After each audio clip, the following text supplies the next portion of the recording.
Sacred Symbols, a PlayStation podcast, is brought to you by, well, you. If you want to learn how to support our show, go to patreon.com/laststandmedia.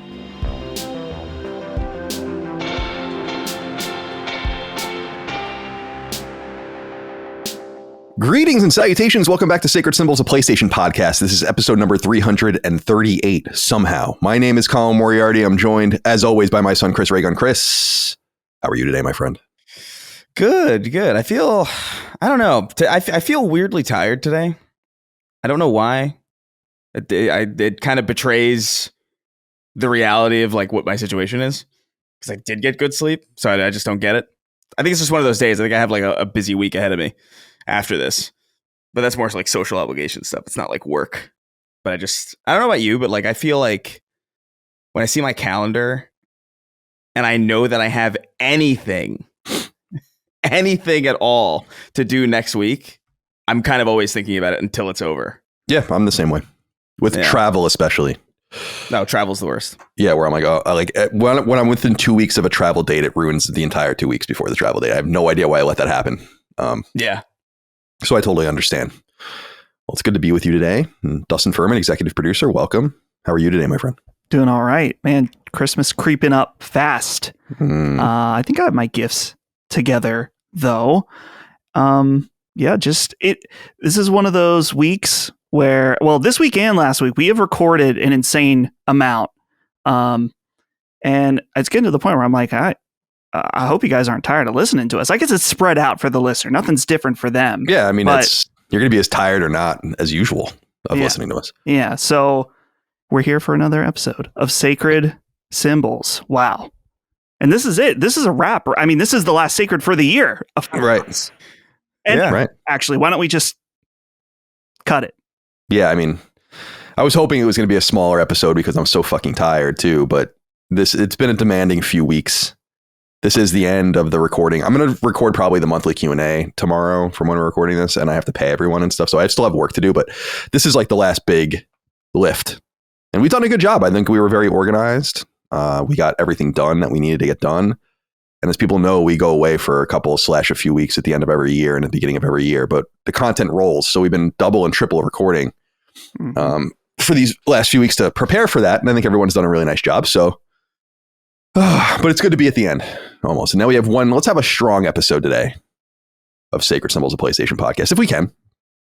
You know, sometimes the episodes aren't as strong as some other episodes. I don't know. I don't go into any episode thinking this is going to be the one, you know, or that I'm just going to be like, kind of half-ass this one a little bit.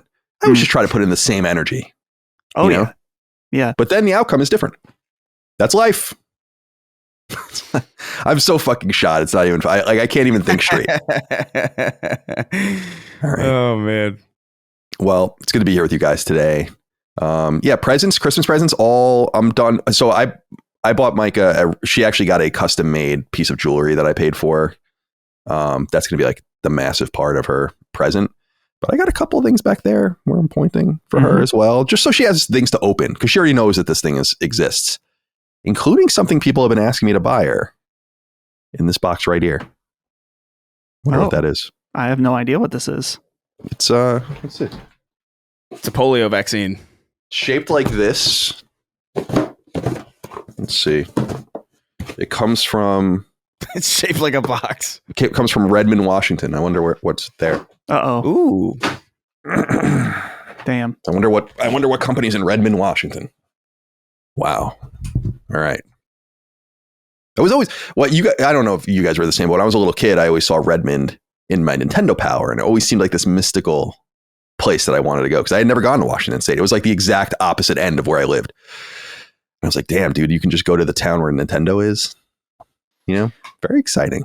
Nintendo, what are they even doing? I've never been to Washington. Doesn't sound like a very exciting place. It's, I like it because it's very, I remember I've been to Washington many times, but the first time I went to Seattle, I was like, wow, this place really is exactly the way I envisioned it. It's like pine trees, fog and rain, and a metropolis in the middle of all of it. It's pretty cool. You know, I like Seattle a lot. I watched a video of a guy going to the last Blockbuster the other day, and it's in Oregon. It's in Bend. Yeah. And he showed some of the landscape. I was like, this place looks like a cool, kind of quaint in the right way place. And it looks like Days Gone. It does. I was like, whoa, it's Days Gone. And there's a Blockbuster there, apparently, that you can still rent movies and get a card and all that. So they're hanging on. Surely they're going to survive just from the novelty of people like, oh, I got to go to the last Blockbuster. But yeah, I think it's I think it must be independent at this point. Yeah, it's a novelty and it's cool. Like I always think about this. If I had like a lot of money, like an enormous amount of money in some sense, and it didn't really matter if I made money or not.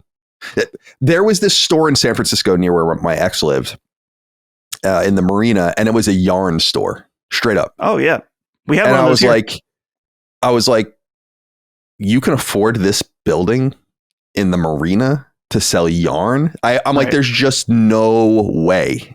You know, and I was like, they must own this building, or it just must be a thing. You know, it's like the people that own the Ragtime Pizza in my hometown on Long Island, famous pizza place that actually they closed down voluntarily because none of the family wanted to do it anymore.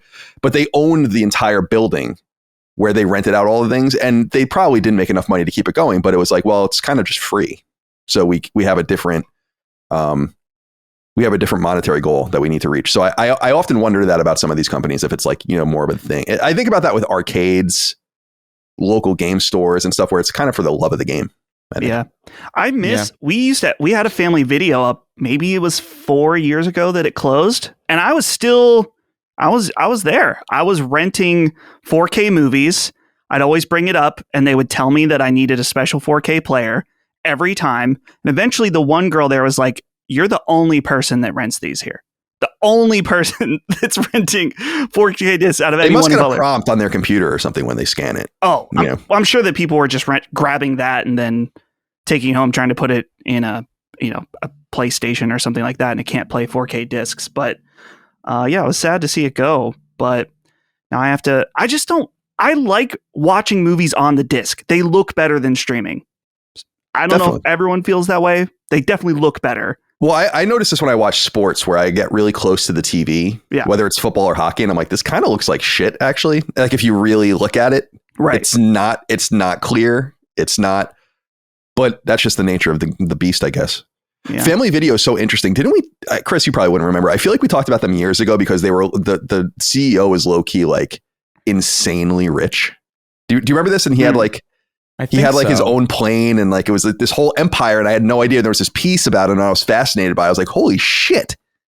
Like I didn't know that they were doing like it was like this, you know? Where this guy was just quietly running like this video store empire, and you're like, video stores? What the fuck are you talking about? Yeah. And he's like, yeah, dude, I got a fucking Boeing. You know? And I'm like, well, that shit's crashing. Yeah.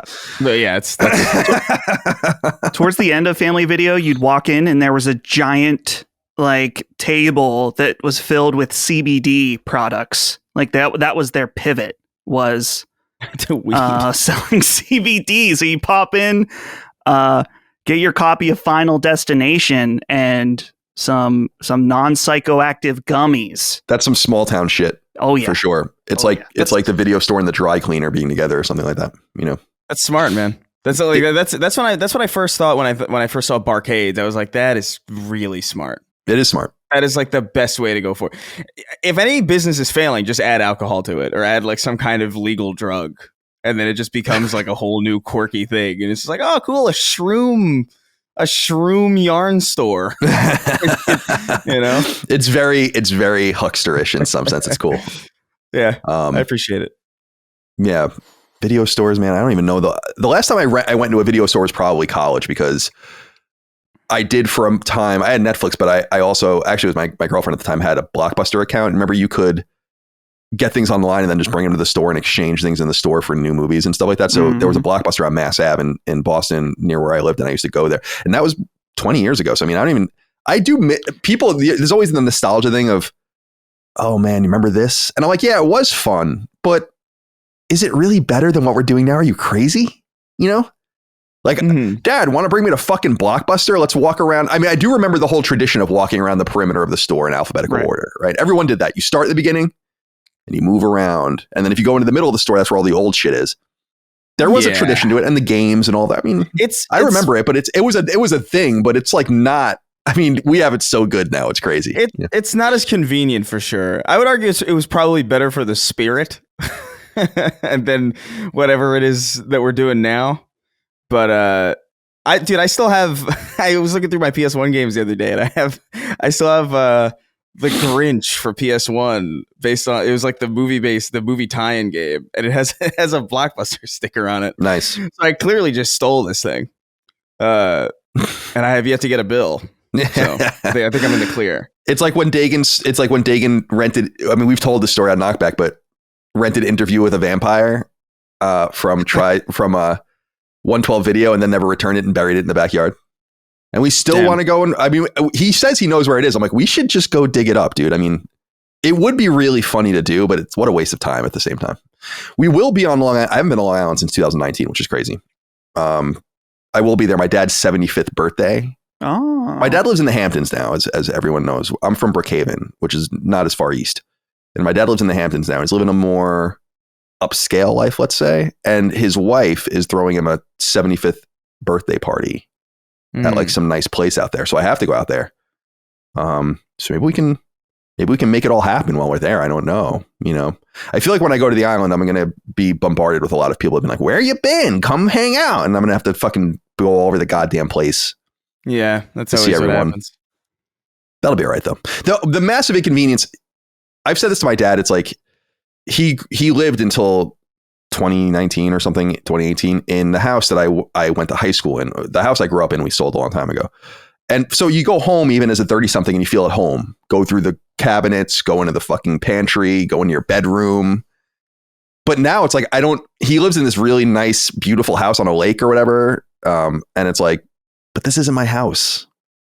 Right. I don't feel like I can just be here. You know, like it's different. Whenever I'd go to New York City for work or something, I would always just go home. But now it's not the same. It's further east. It's not where I'm from. And it's like this mystery house. And I really like his wife. I think she's really nice. They've been together for a long time, but I'm a little uncomfortable with like going through things there. It's like, this is not really my space, you know? So yeah, not as compelling as it once was.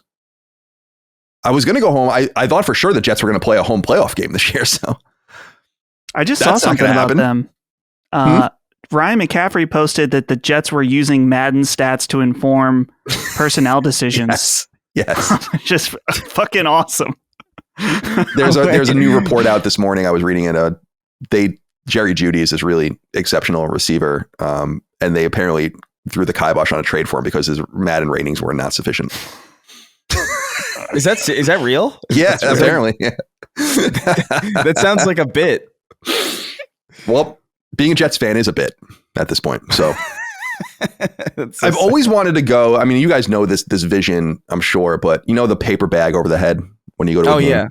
I've always wanted to do that. And like now is really the time, but I'm not there, you know?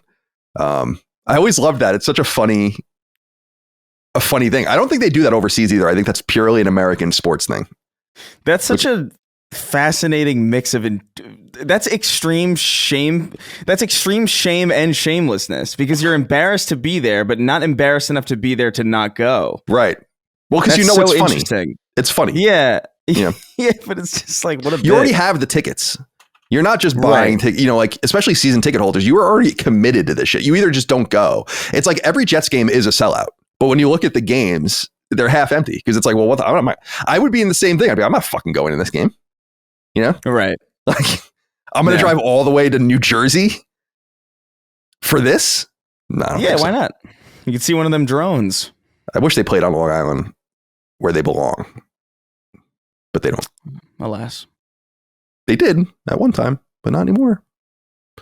All right, guys, it's good to be here with you guys today. Let's end strong, like I said, or as strong as we know how, which is probably not very strong. Welcome to Sacred Symbols, a PlayStation podcast. You can get it early and ad-free every single week. Every week. We've never missed a week since we launched the show in July of 2018. I was going to say 2008. It wasn't that long ago. No. Patreon.com/laststandmedia for that early ad-free access. The ability to submit your inquiries to the show. Access to Sacred Symbols Plus every week, which is our supplement where we conduct interviews and deep dives and review discussions and so on and so forth. get your name in the credits, listen to the monthly Q&A and all the rest. We could not do without you. It's only because of your support on Patreon that we were able to do this.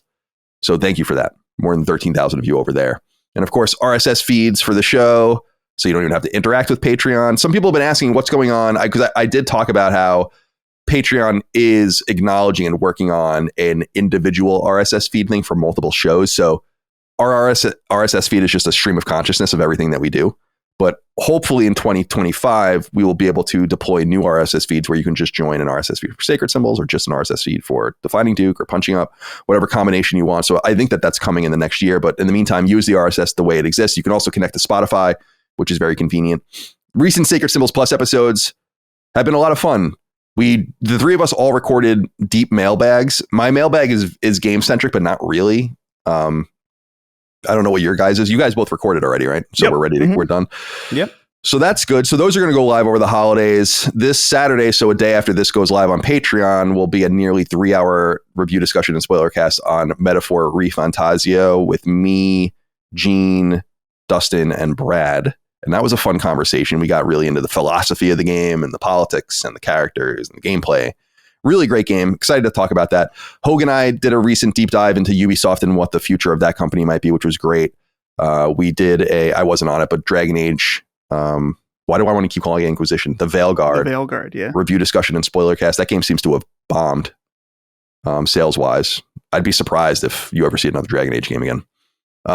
Obsolete Sony was on with my friend of the show, Sandeep Rai. You guys all know him, to talk about his new project. So that was a lot of fun. Merch. LastStandMedia.store. Grant McNeil wrote in and said, "Hi, CDC. Can we get a How Can It Be shirt in the merch store? I need a life-size Colin face on a T-stat." Do I really? I guess I say that pretty often. Yeah. How can it be? When I read exactly that is the exact intonation. The second I read it out loud, because I wouldn't think that this is like something that you say. But then I read it and I was like, I heard it immediately in the same intonation that I've heard you say it like 1,000 times. How can it be? Fair enough. Maybe we'll look into that. Maybe that could be a Colin face shirt could be an interesting thing. Will you really wear that? I mean, that's the thing. Things seem funny until I have to fucking pay for it and then you don't buy it. Then it doesn't become very funny anymore. It can be a pre-order round. We don't have to stock it forever. It could be. That's what I think about merch is that like I'm always wary about like I don't want my face on things or like faces in general. Like I think like good designs are better than just like really on the nose references or like straight up JPEGs from the show. But we on the Stark Tank we did a Supreme type shirt that just said scumbag with like a black and white distorted photo of Kingston's face on it. Oh, I've seen that shirt in person. Someone at Too Many Games rolled up to our meet and greet with that. And I was like, oh, I'd never seen it before. So it was quite a surprise, but a welcome one. Insane. Yeah, I'll make exceptions for weird ideas like that. But generally, like, I don't know. It would have to be like drawn or something, or like, or maybe like a stained glass kind of abstract of your face, like the Sacred Symbols colors. Yeah, that would be like you see me as a reflection. Yeah. How can it be? How can it be? I love simple. I mean, because everyone knows I make all these custom shirts like the one I'm wearing now. Your Bungie shirt that you're wearing right now, Chris, for the video viewers, is like, that's perfect. Exactly. I fucking hate most merch. Like, I cannot believe how bad some of it is from these big companies, bands, video game labels, and publishers and developers. It's like, what are you doing? You know, meanwhile, I have that dope ass Astra Corporation shirt. And I'm like, do you realize that this is like the coolest fucking shirt you can make from Returnal? Why did I go to a screen printer and make it? Why aren't you selling this? Instead, it's like it's like something on the fucking arm and on the back. And it's like 3 different colors. Like, that's not what people want. How can you not know that? I think that's what you don't want, Colin. But if merch like that didn't sell, people wouldn't buy it, which is why people keep making it like that. Yeah. I guess you got them on your arm too. Right now. Oh yeah, this Yeah. Just saying. That's a jacket though. I think a jacket is a little different than a shirt. Well, I agree with that too, but it is true that I wish it just said Jets on the front with nothing else on it. But that's not an option. It even has the AFC thing on this arm. You know, it's always too much, in my opinion. I guess what I'm saying is I just don't see anyone wearing any of, and I'm not saying that specific merch, but like I don't see anyone wearing loud ass shit. Like when I go to a tour and I see like this shirt. I'm like, this shirt fucking sucks. You know, like who's going to wear this? And it reminds me of the first 311 show I went to. I think I might have told you guys a story where my sister Allie brought me, and she was so mad at me because I bought the worst shirt, and she was totally right. Where it's like, why do you want this garbage? It was like them as aliens, like cartoons on it. And meanwhile, I could have just gotten the crisp like logo. And I'm like, you were totally right. You know, Same thing. Maybe it's genetic. Who knows? Although we used to tell Allie she had different parents. So, and that was especially mean because I was younger than her. So, or am younger than her. Seeing her for dinner tomorrow. I'll apologize for that. All right. Finally, Tribreaker, A Sacred Symbols Odyssey, the sequel to Twinbreaker, our 2020 game, is out now on all platforms, PSN, Xbox, Steam, PC via Steam. Getting a great response. I don't know what the sales look like, actually. It's kind of takes a little while for us to have a full picture of it. I don't even think we have any updates on it. I think it's sold like a few thousand copies so far. It's crowded out there. Did I tell you guys on a recent show, I said it somewhere, that literally the day after we released Tribreaker, there were already 22 more games published to PSN. Yeah. Okay. 22 in mid-December. This is fucking insane. So it is fucked out there right now. I'm telling you. I have no expectation that we're going to sell as many copies as we did Twinbreaker, because it's just, even that 4 years is so different. You know, plus we were on Vita, which was a novelty. I think that really helped. And I said to someone recently, I'm like, dude, if we could still put games on Vita, we would. We would put our games on Vita. I dare you to tell me I'm fucking lying to you. I dare you. Those games would have been on Vita. Remember, we were using an old version of Game Maker that was not even supported anymore in order to continue to make Vita builds, and only moved up to Game Maker, whatever it is, 3.x now or whatever. Because of that. So we're missing that little bit of a je ne sais quoi that we might have been able to sell ourselves on. But yeah, if you're interested in Tribreaker, please go check it out. It's $10. The PS4 and PS5 versions, you get both of them. They're the same game, except for they have different trophy lists. And I wanted to get into this with Jordan Dito writing, and he says, hey boys, this one is mostly for Colin and Barry at Lilymo. Over the weekend, I proceeded to grind out both PS4 and PS5 version platinums. A few of those S ranks on hard mode made me want to pull my hair out, but nonetheless, I came out on top of the PS5 version. Just wanted to say before I sign off that you guys over at Lilymo made a real gem here, and I think it's such a refreshing twist on a brick breaker that just works so damn well. Well, he says good, actually. Well done, and thank you for a great game. Thank you, Jordan, for writing him. You know, I'm surprised. We're not... It's a little different when it's zero games. I guess you are reading the criticism. You want to see what people say. Is like, people really like this game, which is cool. I thought they would feel kind of the same way about this game that they did Twinbreaker. You're either going to be into it or you're not. But on these little sites, we're getting like 8s and 9s. And I'm like, it's interesting, you know? So I'm glad it's resonating with people. It seems like it's really connecting. Have you guys tried it yet? I have. It's really good. I like it way better than the first one, and it's because of what a lot of the reviews said, the RNG element, due to my personal contributions to the crew, the fictional crew, being able to control the ball. Big difference. Yeah. We made you into a phallus. I'm excited for people to see the and I think I showed you guys the screenshots of it, but there's a secret ending. All of our games have secret endings, where you have to, if you do everything in the game, you can get a different ending. And I'll be interested to see what people think of it. Chris, have you tried it out yet? Did we send you a code? Yeah, I have a Steam code. I'm terrible at it. I was kind of terrible at the first one too. I was terrible at Twinbreaker. There's something about the two sticks or the two pads that fucks me entirely. Like, and I could never get good at it. To be fair, like I probably jumped around too much to different games in the middle of playing it. I never got quite the hang of it. But it is good. I like the music in it. It's so fucking... The music's great. Yeah, it's really good. That was what we really fucked up with Super Perils of Baking, is we remade the game but just kept the original soundtrack because it was expensive to do something. Like, we just don't have a lot of money to do this stuff. And then we're like, damn, dude, everyone hated the music and it sticks out so bad. And so like we were like, yeah, we need to have, because we have great music, and Herbroxia too has fucking great music too, with a different person. I think we'll work with this person, Laser, moving forward for sure.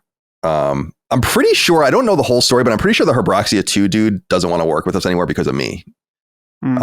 Just because of like really? my reputation in certain circles. I don't think he knew How is or it something like different that. than it I'm was sorry? when? How is it different than when for Tribreaker 2 because you were involved with that project? Oh no, this is a different person. Oh, In other words, the person that did Hybroxia 2's music is not someone we work with anymore. right, The person that did the music for Tribreaker, we've never worked with. right, okay. Barry did the music for Super Perils and Hybroxia 1 and Twin Breaker, I want to say.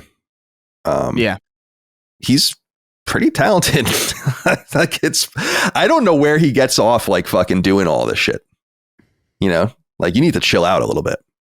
I'm also surprised like no one's tried to like hire Barry and just kind of put a patina over whatever he's doing and be like, you make this for us. You know, we have talked to one publisher in particular and we did pitch them. You know, I really want to make a typing game. It's like my white whale. It's fucking sick. Really? Because, Like a text adventure? No, like a game in which the interface is typing into a keyboard. Oh, so like a Typing of the Dead or something. Right. That's exactly right. Yeah. And my vision is a role-playing game, like a JRPG. And it's not the role-playing game we're working on, but like I love the idea of picture like Final Fantasy 4 or 6 style setup. And there's like a bar, like a time bar, and it's like you type lightning, enter, you know, and then and your mage like casts lightning. But if you mistype it or don't do it in time, like it fizzles or it backfires or something. It's just so specific. Like it's a game that you would only make if you had no intention of anyone ever playing it. And it's just not it's probably not a good idea. Much like Typing of the Dead, which is an incredibly obscure Dreamcast game, you know, that no one owned, but everyone talks about. So I knew one person that owned it. It was my boss at IGN, Mark Ryan Salee. Shout out to him. And he was at my wedding actually. And he dressed up one year as the Typing of the Dead character for Halloween with like the keyboard hanging off he has it on like almost like a gun in front of him. You know? That's great. So yeah, that's what I really, really want to do is like a game, like a typing tutor game. Cause I think that would be so fun. Maybe you could secure the Mavis Beacon license. Ooh, maybe Mavis Beacon rebooted. People will claim DEI, of course, because dude, I love that. So you got like a middle-aged black woman. Yeah. Right. You could make like some fucking hysterical. She gets sucked into a sci-fi time or something, or like something. Right. Like she is a typing teacher in real life. You could have like a really nice rendered intro. The camera walks into a classroom. The kids are on the perimeter on their computers. She's walking around monitoring. See, that would have been a killer announcement at the Game Awards. A Mavis Beacon, dude, on Unreal Engine 5. Dude, that is such a fucking good idea. Like that is such a. I'm not even kidding. Like I love that idea. Actually, like it's so funny. It's partially a bit, but I think it would be. I think it unironically would be. I think a lot of people would genuinely be curious and excited at the prospect of like what they're bringing. Who owns that? Microsoft might even own it. Developer. I'm looking at their Wikipedia right now. It's by a company called the Software Toolworks. I don't know if they're still around. That's just what I think they still make Mavis Beacon stuff, don't they? No way, right? No way. Because it was like for many years, like I think there was even different women that were like on the box, right? Yeah, she's like James Bond. You know, she can be different. You know, different actors can play Mavis Beacon. Encore released Mavis Beacon Teaches Typing in 2020. Oh yeah, I'm seeing it on the Apple App Store. Mavis Beacon 2020. What the hell? Dude, I wonder, the Software Toolworks is a company in Sherman Oaks. Interesting. So right in your neighborhood, Chris. Send them a pitch. I'll knock on their door. Be like, hey, listen. We need Mavis. Oh, they're in Novato now. It says they're in Northern California. Dude, like that's such a funny idea. But it says the Software Toolworks. I mean, according to Wikipedia, I don't know how true this is. This is defunct. Oh, defunct 1994. Yeah. Who owns this? Pearson PLC. No, you're right. Oh, they're British. Oh. So they're going to be putting U's in words that don't belong. Right. Oh. Dude, I love that idea. Too bad I have 7,000 other things on my plate because I would totally. I just picture something that's such a funny idea. Like, or you know what's really funny is to like anime-ize it. Mm-hmm. Oh my god! In some sense, that would be so hurtful. You know, like the keyboard is shown like close up with the lines, the movement lines in the background. Yeah, and she like is typing like, you know, and there has to be there's some kind of ability bar that builds up with consecutive combos that she goes like some kind of layer of Super Saiyan. Yes. You know, like she could power up and it's got like the power waves around her and stuff. Do you understand that we're onto something here? Do you understand that? We should cut this from the episode. No one should know. We should. We shouldn't even cut it. We should have this entire segment have a one long sustained beep the entire time we're talking about. Actually, you should just. What would be funny is if you actually went in and beeped just a bunch, like anytime we said Mavis Beacon or anything that keywords. Yeah, like keywords. So it's just that would be fucking hysterical. It's just like 2020 in the, and that's it. That's like all you hear. That would be so fucking annoying. Oh my goodness. All right. So Jordan, thank you for writing in. So about the trophies. I think some people are confused about this. The PS5 trophy list is really hard. Truly. I'm still working on it every night, like just a little bit at a time. You have to get every S rank in both normal and hard modes, and you need to get all the missions, which are all the special tasks on each stage, in order to get anywhere close to doing it, and it's very hard. It is a little RNG specific too, and I will admit that it isn't. There are things that RNG can happen that can make things much easier. It's all doable straight up, and I know because Barry does it. But usually, like, if you get a metal ball or a multi-ball or something, it could help you to do some of these things. And you just kind of have to grind those out. And I understand that. I will admit, guys, Barry did bring up the conversation. It was like, should we just patch this to make it easier? Like boost metal ball RNG or do something? And I'm like, I don't know, man. Like people are earning it, you know? Yeah. So we're gonna leave it the way it is. The PS4 version is much easier. And that was the whole idea. Maybe we're just not communicating that well enough. Maybe this isn't even a good idea that we're making two different trophy lists. We think it is because we think it's fun, but maybe it's a horrible idea that's driving people away from the game. But the PS4 version is substantially easier to get the platinum in, and I would say is attainable to anyone with an average level of gaming skill. The platinum in the PS5 version is extremely difficult. Which trophy list does the Steam version have in comparison? Like, I think only the PS5 version has that difficult list. I think all the other ones share the same list, which is like you have to get some S ranks, complete some hard mode stuff, get the secret ending, etc. But you don't have to do everything. Like there's no, because it's fairly easy even on hard to do it, except for a few stages are really hard. Like stage 6 is the one that's busting everyone's chops, which is funny because it's so early in the game. And I was really stuck on level 13 hard for a while, and then I beat it last night, and then I went all the way to level 28 before I really had a problem again. You know, so I believe in you guys out there. Go buy the game, please. Barry needs to eat. He's hungry. He's so hungry. Feed Barry. And of course, it's important for you guys to know that I don't make any money off of these games. So it's not like I'm doing it out of the goodness of my heart. I own part of the studio, and hopefully we'll have a big hit one day. But all the money goes right back in to the next game. All right, guys, let's have some topics of discussion here. It's not like we already haven't. God, we only got, I'm sorry, like I don't know what's going on here because we'll move quick. We'll move quick through the news. It's it's one of them days, man.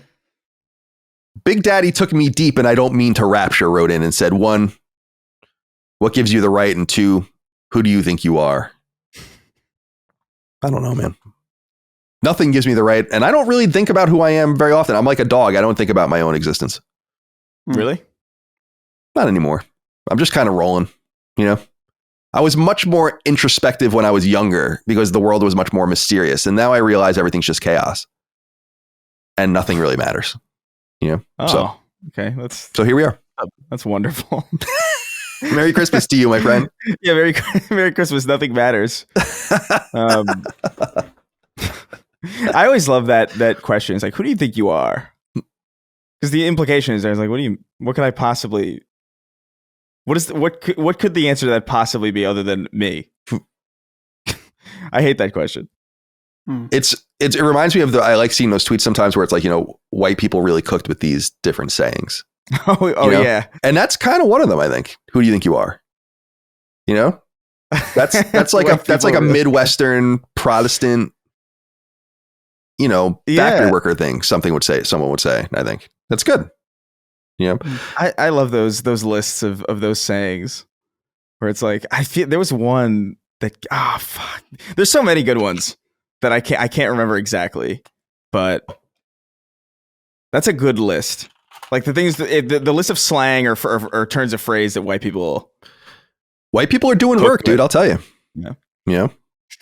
White people are doing work. Here's a Reddit thread with some of the top voted. Just going to sneak right past you there, bud. That's one. That's a good one. You're on thin ice, buddy. Yeah. Then the next one is get a load of this guy. Yeah, that's a good one. Newsflash, pal. Yeah, newsflash is definitely. Newsflash, pal. Yeah. Specifically. Get a load of this guy is iconic. Like I think there's that image of what's his face from Friends. Oh yeah, Joey. It's like Ross. Yeah. It's Ross. I think he's got his thumb like get a load of this guy. It's Ross. You're right. It's Ross. You're right. I see that all the time. All right. Big Daddy took me deep, and I don't mean to rapture. That must be a Snark Tank name. Every time I see one of these, I feel cursed because it's just like, these are the things I have to read at the end of the show. And it just like it ends up being. How much like you charge them for this? This is $25. Oh, okay, that's nice. This is substantial to make me say all this shit at the end of an episode and draw the episode out another hour and a half is expensive. That's premium. We should steal that idea. You don't want to go down where I am. You don't want to be where I am. Yeah, fair enough. We'll make you do it here too. You want to fucking kill yourself. Dude, the episodes would be 6.5 hours. Jeffrey Carlson wrote in and said, "Hi, Corporate Commander, Baroness, and Major Blood." They're not going to get these references, Jeffrey. Just a quick question. Past 2 years, there have been major changes for LSM. Anything planned to change for the new year or just staying the course? No spoilers. Just curious if anything new is on the horizon. As always, thankful for all you do. Makes my days fighting the IRS much more bearable. Fighting the IRS? You're like a superhero. Yeah. You're like an Ayn Rand superhero. Good for you, my friend. Unwinnable fight, though. They'll get you. Oh, my God. Eventually. I'm so scared of the They'll IRS. fuck you into the ground. It's truly not even fun. I am more scared of the IRS than I am scared of a fucking gun barrel in my face. Like. Oh, yeah. No, same. Yeah. I think there's even like a Batman. I can't remember what Batman cartoon had that, where it's like even the Joker was like, oh, I don't want to fuck with the IRS. Yeah, like the Joker pays his taxes. Yeah. Because they could just go at, like, as a business owner over time, I remember the first time and I've said this before, and this was unintentional, but like I got my first job, like my first real job in the middle of a calendar year, and I had freelanced a little bit beforehand, and I never included that in the money that I, accounted for. It was the first time I ever really did my taxes like that, like where my dad didn't help me or something like that. And I got a letter the next year being like, "Oh, you didn't account for this. You owe like $2,000 or whatever." And I was like so horrified. And it was like all the money I had, by the way, too. So I was like, this fucking sucks. This like cleans me out. But I'm like, no, I'll pay it immediately. It's like ingrained in you. It's like, I don't even want to fight this. Maybe there's a way around it. Maybe I can get it to be less.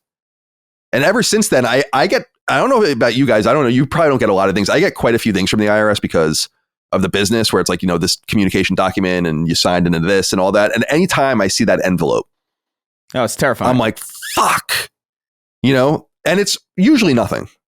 If it's like one of those thicker, heavy ones where they have like documentation in it, it's like, oh no, and it's like, oh, and then sometimes it's like, maybe you could have overpaid. I'm significantly overpaid every year. Because I'm so scared of them. I'm like, no, just take more. Right. Yeah. Exactly. Just take I'm literally like, just take more. But usually it's nothing. I typically overpay. I can think of like at least 10 other horrifying things that I would rather endure than even really get any kind of communication from them. Mm-hmm. It's like that little logo in the corner of the envelope. Yeah. And then I open it and it's like, we're just letting you know about this change in the rule for your company as it's an S corporation, all that. I'm like, oh my God. They should have a different company that lets you know. You know what I mean? They should have like a different entity that lets you know about things that aren't serious. Just so I don't have to panic when I see that logo, Just like almost like a silencer on the the IRS in some way. I mean this with like. I'm sorry. Go ahead. I'm sorry. No. I was gonna no. Go ahead. I was just gonna say. I mean this with all earnestness. Pay your fucking taxes. Yeah. Pay your taxes, dude. I think I would. I think I'd rather. I think I would rather genuinely. I'm not even joking. I think I'd rather lose my legs. they'd have to deal with those people. What were you gonna say, Dustin? This reminded me of an IRS joke within VeggieTales. Do you guys know VeggieTales?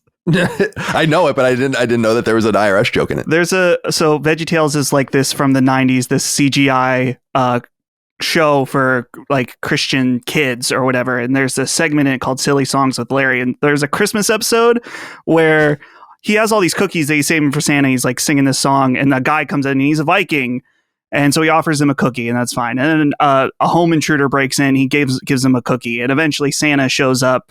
They have the cookies or whatever. But at the very end, this nerdy ass looking Peach shows up. He opens the door and he's like, "I'm from the IRS." And then he's like about to sing the bit of the song, and Larry just slams the door on his face. And then that's awesome. And then the bit, like they finish the song and that's it. He just said like, that's awesome. He just says "fuck off" to the IRS guy. That's really funny.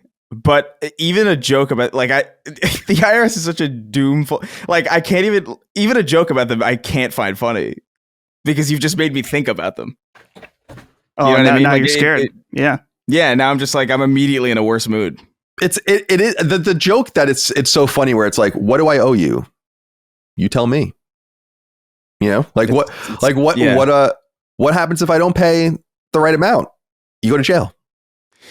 You know, it's like, why can't this just be 3 pages of legislation and a website? Well, you know why, fucking right? kidding? Well, you know why? There's because there's companies that exist to do that.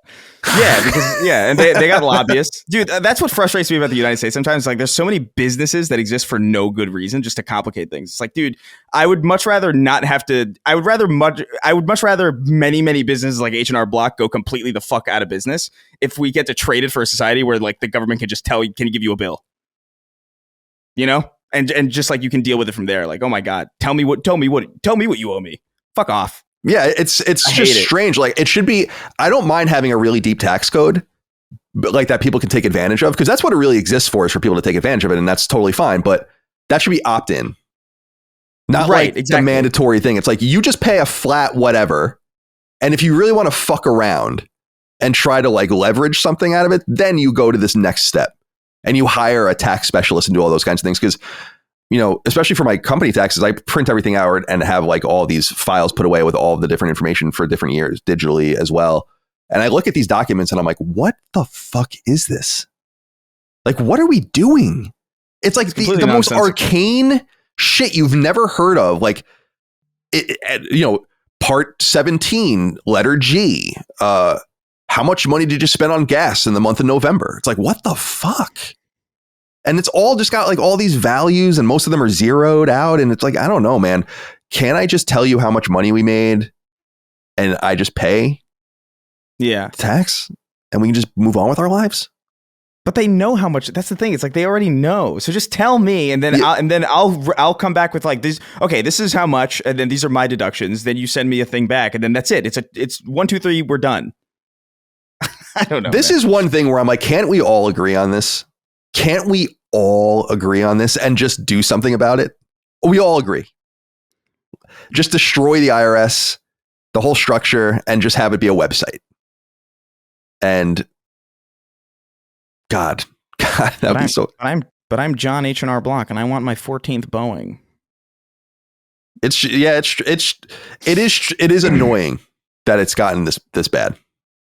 Anyway, I don't even know how the fuck we got on that conversation. Yeah, my day is ruined. Yeah, thanks, Jeffrey.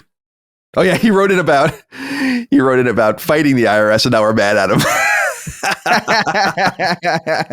That's how we got off on that. All right, so changes to LSM? No, not really. We will have programming changes in terms of like scheduling next year. Minor programming change that won't really affect much. And no, it's going to be more about, like I said, behind the scenes kind of initiatives, is just strengthening the core product. Again, kind of like trying to clean up the community stuff a little bit, make people feel more welcome, and make it a little bit less hostile. in certain places than I think it's becoming in some sense, which I just don't like.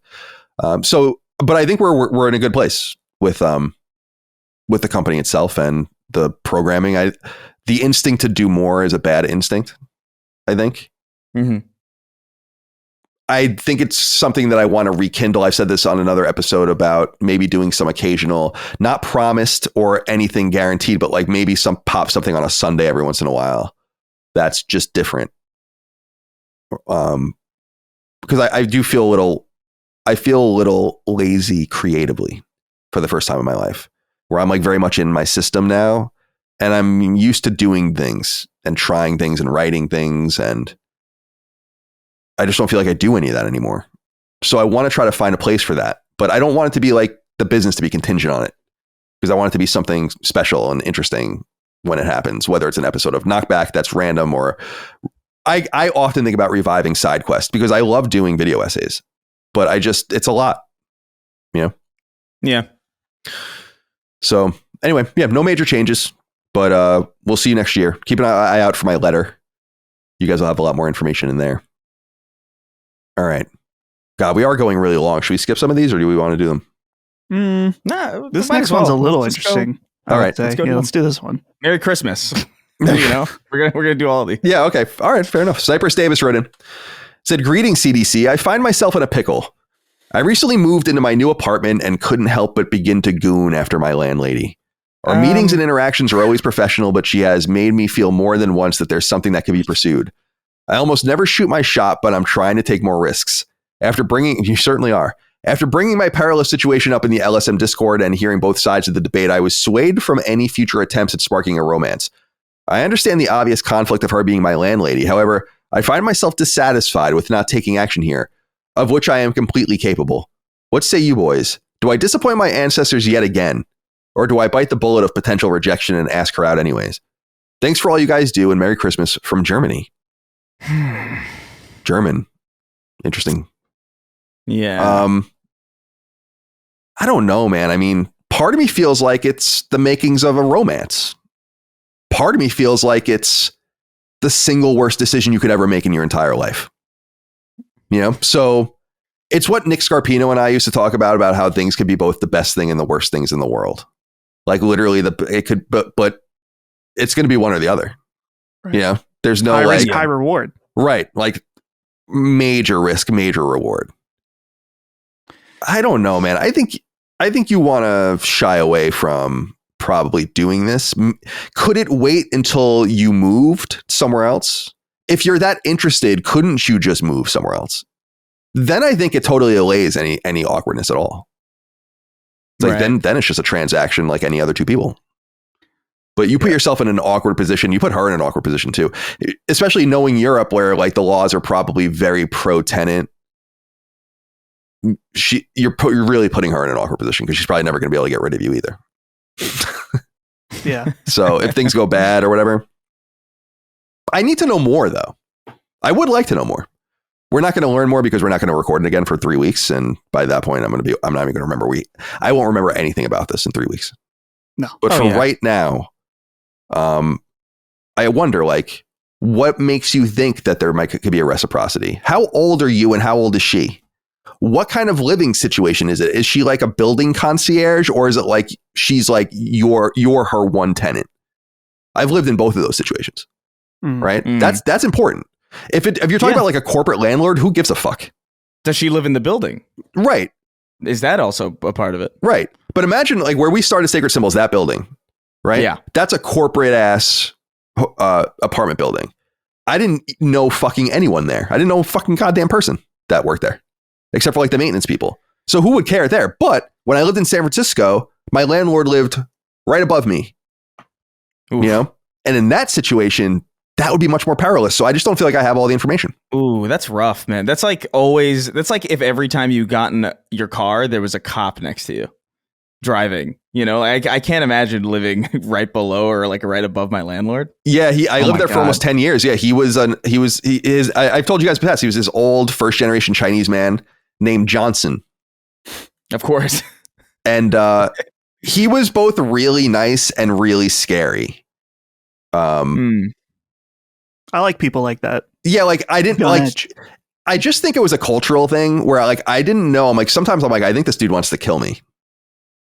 You know, like Werner Herzog. Yeah, right. Like, dude, I would walk home. You know the San Francisco style houses like with the slanted windows on the side, and they like people will know like if you not the painted ladies per se, but that style like. So like the in other words, the windows aren't straightforward. They're like slanted towards the edges of the street. So you can just see people walking up the streets. And sometimes I would turn the corner onto my street and he would just be standing there looking at me. Like as I was coming in.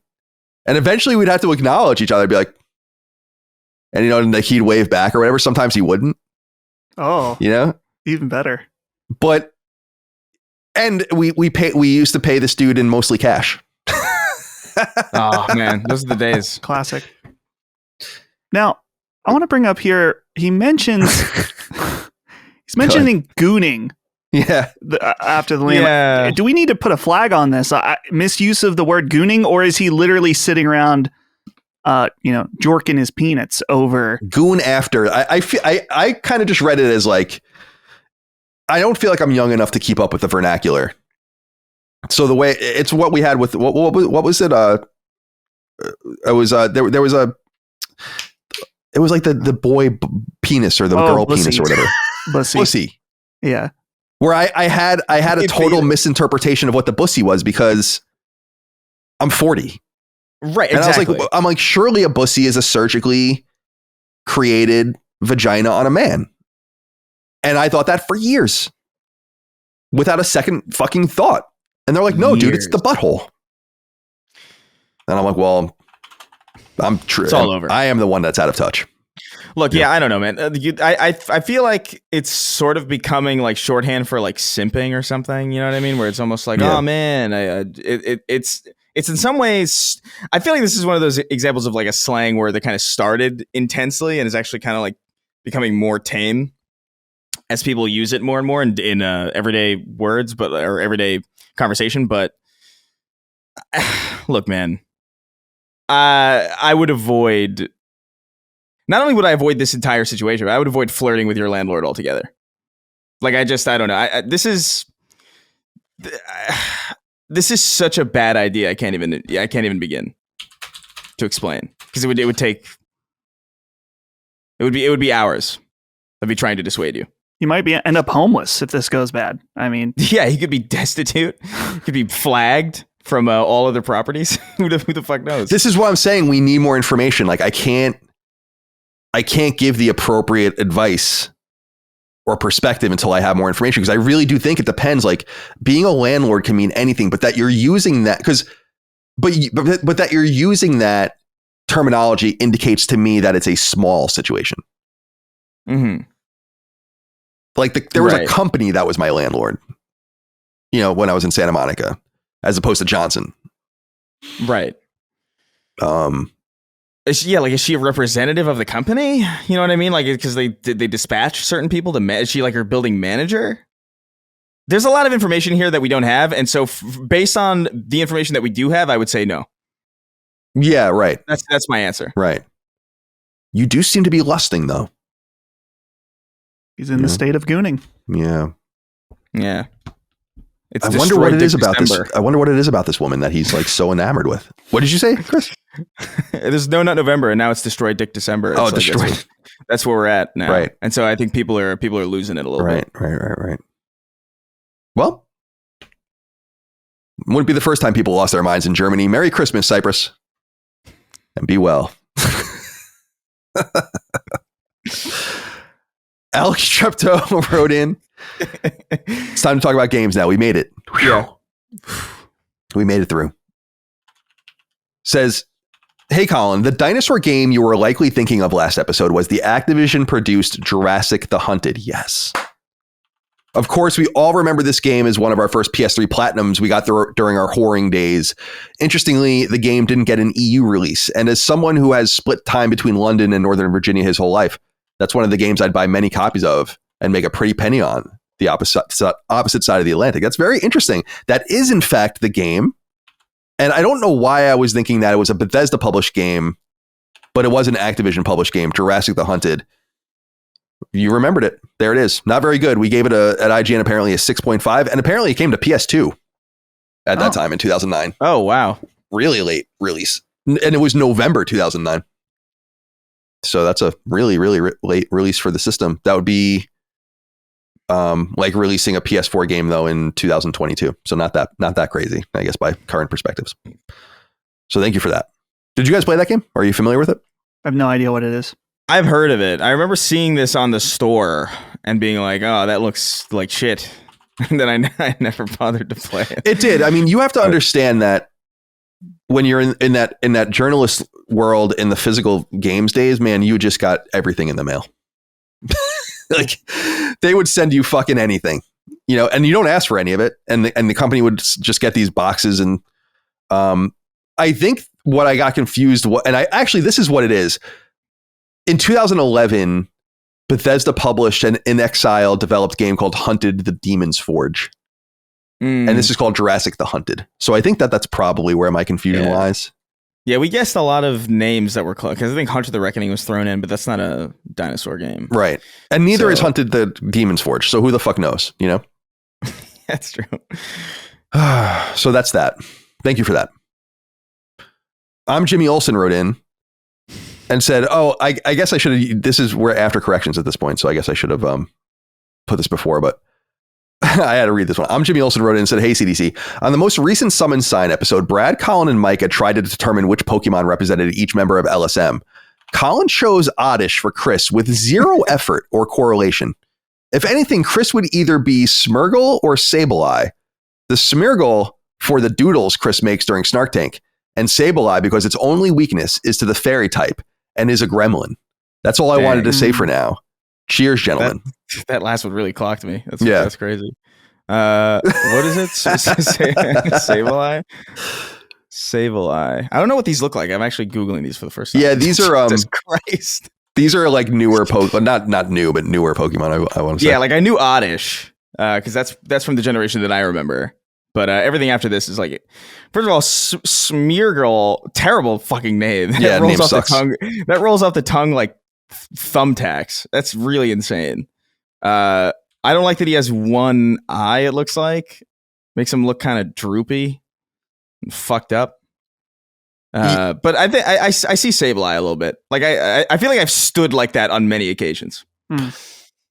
I like his contention that I made the zero effort or correlation.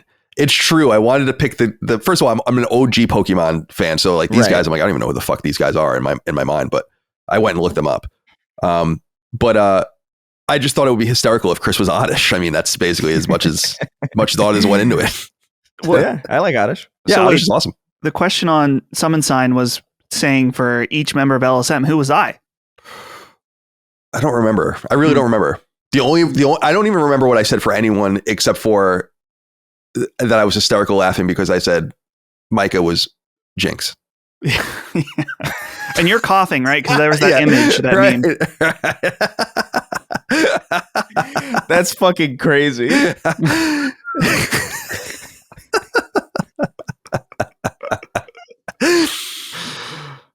Oh my God. We laugh, and we laugh. And yeah, coughing's perfect for me. I also revealed that my favorite Pokemon is Magnetite, which is the worst choice ever, but an earnest one. Nonetheless. All right. Yeah, go listen to that. You'll figure out who did I say you are? I don't remember. I really don't. Mr. Really Mime don't. Or some shit.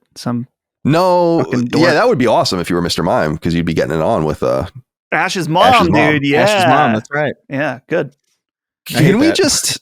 Well, let's not discuss it, but let's just acknowledge, in passing, that people behind the scenes at the Pokemon Company have lore Bibles, with shit so fucking crazy about Pokemon and humans.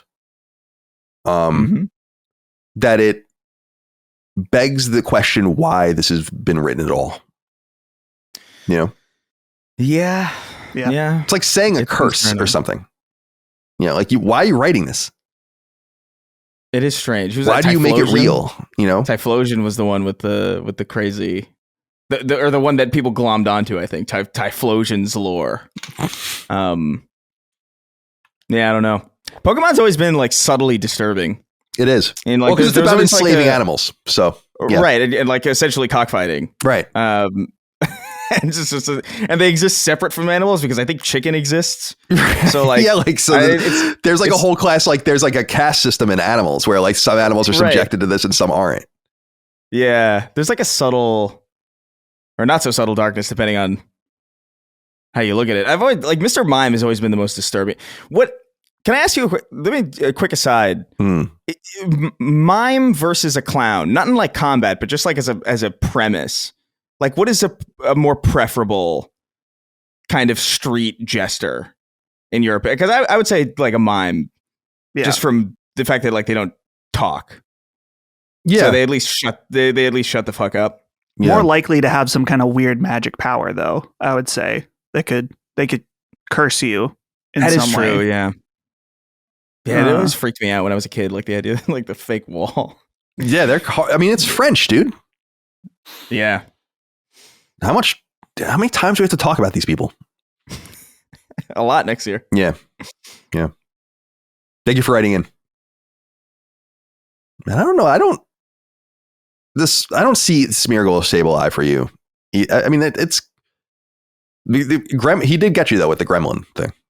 Yeah, I see Sableye a little bit. I feel like I have accidentally stood in that exact Sableye. But if you Google Sableye in that pose, I think I've done that for pictures where like I didn't understand. Or it's just like I can't look good in a photo. Let me look as bad as possible. You know? I don't know. Maybe we should do a whole episode about this one day. But we'll make it PlayStation centric, so we'll do Invisimals. Oh, I forgot about that. Invisibles. Right. I'm really cracking myself up today.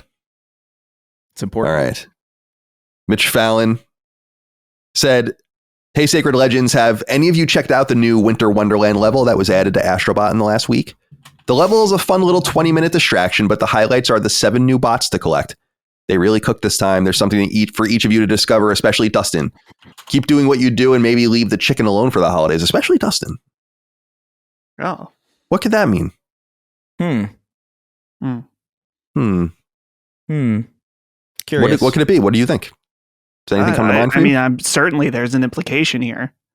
And that's what did you guys do it yet? I haven't done it. No, you did it, Chris? Yeah. I haven't finished it. There's like, I'm missing the last spot, but I know who it is. It's very good. It's very fun. Although it's like, it uses all of the powers that like, usually like in Astro Bot throughout the game, there's like levels dedicated to certain power-ups. And so this one's like a big, like Mario 64 ass level with like all of them. And so you can like acquire them at any point. So it's a little confusing and it's like kind of all over the place, but it's really fun and really cute. There's some really cool bots in this one. Like I think my favorite overall group of bots in any given level are in this one. It's really cool. I played the level. I do know what he's talking about. There was a moment where I put, you press pause and you can see which ones you've collected. And I took a picture, like just like with my phone and sent it to my parents. And this level in particular, extremely targeted at me specifically with this bot lineup. So if you haven't played it yet and you haven't had it spoiled for you on Twitter, play it. Dustin coded? Yeah. Extremely Dustin coded. Yes. Yeah, I'm very annoying with shit where, well, obviously, but where when I beat a game or I platinum a game, I just delete it. It's like the first thing I do. So I just go and I delete it. So I'm like, I don't want to ever see you again. And then I downloaded Astro Bot again to play the time trial stages. And I did all that. And then I deleted it again. And then, so now I have to download it again, which it's not like the end of the world, but I'm like, So I really just need to like activate a download next time I'm on. I'll be on it tonight because I'm going to be watching an Islanders game on ESPN Plus. So I'll get it downloaded and I'll play it this weekend. And I probably won't have any thoughts by the time I talk to you live again, but I'll definitely check it out. I'm excited to see it. And shout out to Asobi and Sony for supporting the game with what I would consider is fairly robust free content. I think it's really a nice move. I think that should be the style of things moving forward, it's certainly not unprecedented. I mean, look what they did with a game like God of War, Ragnarok, or Ghost of Tsushima with free updates as well. Although paid updates too. Okay. And Dustin Code, I'm trying to think of like what isn't in the game already. There's a big one. There's a very big one. It kind of got spoiled for me because as soon as this level came out that night, people were tagging me on Twitter to go play it, and I was like, "Oh, well, I know what it is." Yeah, just because people were tagging you on it? I thought he was already in it, isn't he? He was. It could be, could not be. It was leaked that his name was in the credits before an update. But that's not it. That's there's others. But there are others. There are more. Yeah, there are others. Yeah. Sorry, should we beep that out? Should we beep that out? We can beep it out. Go ahead and beep it out. We'll beep that. Beep that. All right. Sorry, Chris, you were saying something? No. It's just all of them are good. Like, it's a really solid lineup. You're just like, oh, it's almost like you forgot that they weren't in the game because you thought that they would be obvious or like they would be like really important ones, and you'd be like, oh yeah, he's not in the game. Oh, cool. Yeah, it's good. It's good stuff. It's a fun level too. It's really a lot bigger than it looks, which is nice. All right, guys, a couple of clarifications from the Game Awards. I think we missed two things that I wanted to just bring up. We don't have to talk about them in any depth. Also, so many people wrote in about Intergalactic. I would say we got probably 150 comments this week or inquiries. I would say 40 to 50 of them were about the game. That the entire end of the show will be dedicated to the game. So all 6 inquiries that we usually do at the end of the show that are about all sorts of different topics will all be about Intergalactic, and we'll get into that at the end of the show. But there are 2 other games that were talked about there that I wanted to bring some clarity to. And then we'll get into some of the other news that I think is more robust. I put these out of order. Sorry, I should actually put these back in order. Just in case. Okay. So I wanted to acknowledge that we missed this game, Midnight Murder Club. The reason I wasn't interested in this, I mean, and this isn't a game I'm interested in, but I think it's relevant for our show. The reason it's relevant for our show is because PlayStation is publishing the game. So it's a second party game, and I didn't realize that at the time. So there is a PlayStation blog post about it.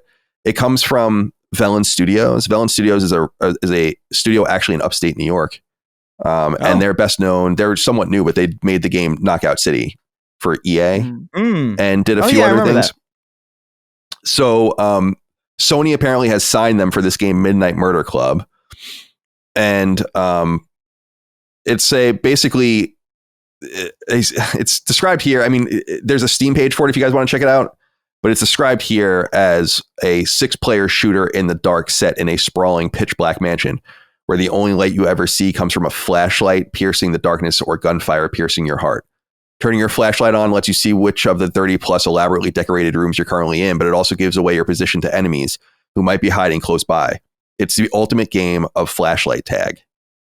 So the game is going to come out in February. There is going to be and actually there is a crossplay beta right now between PC and PS5 that's available, and you can get in at the time that we're recording this anyway. I don't know if it's going to be live for much longer. It says through December 22nd. So you have a little bit of time. Not by the time, if you hear this on the live feeds, free feeds, you won't be able to join. But this sounds like a cool idea. Something a little different. I've never heard of anything like this. I don't know if there are any other games like this. This is obviously not a space that I'm deeply familiar with. Did you guys see anything about this since? Did this catch your eye that night either? And are you interested in it? I'm interested in it. I didn't realize there was a beta. They probably mentioned it at the Game Awards, but I was probably a little glossed over from all the anime gotcha games. But I'm interested in checking out the crossplay beta. And Chris, looking at their Steam page, there's something here on the description that says full proximity chat leads to tense and hysterical moments as you feel your way through the mansion's dark quarters. So Chris and I have talked about this gameplay element in a game like Lethal Company or whatever, where you have to use in-game chat because it's an element of the gameplay and adds to the situational humor of things. And that alone makes me interested in playing this because I love those types of games. Are you into it, Chris? Yeah. I like the idea. So I don't know. I'm kind of 50-50 on it. I love first of all, shout out to the fact that proximity chat is kind of coming back in a big way. Like I really love that. It was one of my favorite aspects of Halo 2 back in the day, because Halo 2 had it also, and then they just never it kind of just didn't exist in games really for much longer than that. And even the most recent Black Ops has it in some form where if you do the meat shield, or if you pick somebody up when they're down, like you can like whisper horrible things to them. I love that aspect of a lot of modern games now, especially a lot of indie multiplayer games. So I love that. I think the premise, I don't know. I'm open to trying it out, but I feel like the premise sounds more interesting than it will end up being in play. That's like my suspicion, but I do want to try it out. Because it is different and unique and weird. And I think that alone is worthy of some attention, and at least worth a shot. But my suspicion is that, like, I don't know, like the idea of like a first person shooter in complete pitch blackness, like, I don't know. I just don't know how I would make that work, you know, from a design perspective, or like from like even just like a layout perspective or a combat perspective. Like, I'm curious about it. Seems like a novel idea, but we don't have many of those anymore. So no, I'm kind of rooting for it and Sony is interested in it enough to sign it. I don't know what I could look on USPTO and see, but I just haven't, like, who owns this IP and what the nature of this will be. I like that there's kind of, it seems like based on, and this is what I was kind of getting crossed up on earlier, because the Steam page is interesting in that it kind of leans more into its story first. Which is like, you've been invited to the Midnight Murder Club, an elite group that gives you nothing but a gun and a flashlight before sending you into the darkened halls of a mansion. Neat idea. We'll see how it's cool. We'll see how it goes. That studio seems to be pretty decent at taking weird ideas and turning them into PvP multiplayer, like kind of small. Like the fact that like Knockout City was like a dodgeball PvP game. And I remember Knockout City being pretty good. I just think it was just like, you know, it's a crowded market, and it's a very specific type of game. But I like Knockout City from what I played, so yeah, I'm definitely gonna check it out. All right. The other game that I wanted to discuss is Crimson Desert. Mm-hmm. Now, I saw this game at the show, but I think I was kind of just maybe glossing over some things too and not really realizing what they were. This game reads like an MMO to me. I know that they probably made it clearer in some of the stuff, and I just wasn't paying attention. I'm positive of that. But the reason that I was thinking that too is because the developer Pearl Abyss is the studio, the South Korean studio behind Black Desert Online, which is an MMO that's been going for 10 years, I think, at this point. And I think that this game actually did start as an MMO, and then during development, they made it into a single player, like open world role playing game in the style of a Witcher game or something. So a lot of people wrote in and were commenting like, why didn't you guys talk about this game? And I went back and looked, thinking like, why didn't we talk about it? Because no one gives a shit about this stuff that we on the show and that listens to these shows. And I was like, oh, this looks like a fucking really good game. Sorry that I skipped it. So any thoughts here, Dustin? This seems like something that might be up both your alleys, but maybe yours more. Yeah. Well, watching the trailer, it has a little bit of Final Fantasy 16 vibes to it with the different elemental attacks. There's also part of the trailer that shows you flying around on a dragon where there's these sky islands that are very much like Zelda Tears of the Kingdom. So clearly drawing from a bunch of different inspirations. And I'm just impressed, at least from this trailer, about the vastness of the open world with the caliber, the graphics that they're showing. So clearly looks like a very ambitious game. I think I played what is it? Black Desert, right? Black Desert Black Online. Desert. I played it briefly at one point, but wasn't really my thing. But the fact that this is a single player only game and that's the focus, pretty interesting. And flying around on a dragon sounds cool. Yeah. Black Desert Online is on PS4, so you can check it out there if you would like. Any interest in this game, Chris? Did you notice it during the show? Yeah, I mean, I think it looks impressive, but I'm looking at it, and I as I look at it, I'm like, oh, this is 90 hours. And so that kind of just, I don't know. Those kinds of things deflate excitement for me. But it looks gorgeous. The dragon stuff looks cool. Like, that's really the big thing for me, where it's like, oh, you could ride a dragon around and fucking burn castle keeps to the ground. That's kind of sick. But I don't know. I'm tentative on this one. I think it looks gorgeous though. That is one thing that's pretty objectively obvious. Yeah, it looks. I'm sorry. Go ahead. I was just gonna say there's a 50-minute gameplay video I didn't even know existed until now. It has the exact same like Link jumping, falling from the sky, skydiving, which is cool. I mean, I think that inspiration like that is cool, but yeah, the world looks big. I'm curious to see how they get this running properly on a console and not a super high-end PC, but maybe they'll make it work. Yeah, it feels like 30 frames to me. You know what I mean? Like it feels like just from looking at it, it feels like this is a 30 frame game. It's like Dragon's Dogma in that sense, where I'm just like, that game looked too good to me too. It's just like, there's going to be some limitations on this. The game comes to PlayStation 5 late 2025, apparently. So we will find out soon enough. Or maybe we won't. Maybe Grand Theft Auto will come out then and scare everyone away. Okay. Just wanted to point everyone towards a new video that was posted on PlayStation's YouTube channel. They also wrote a PlayStation blog post about it.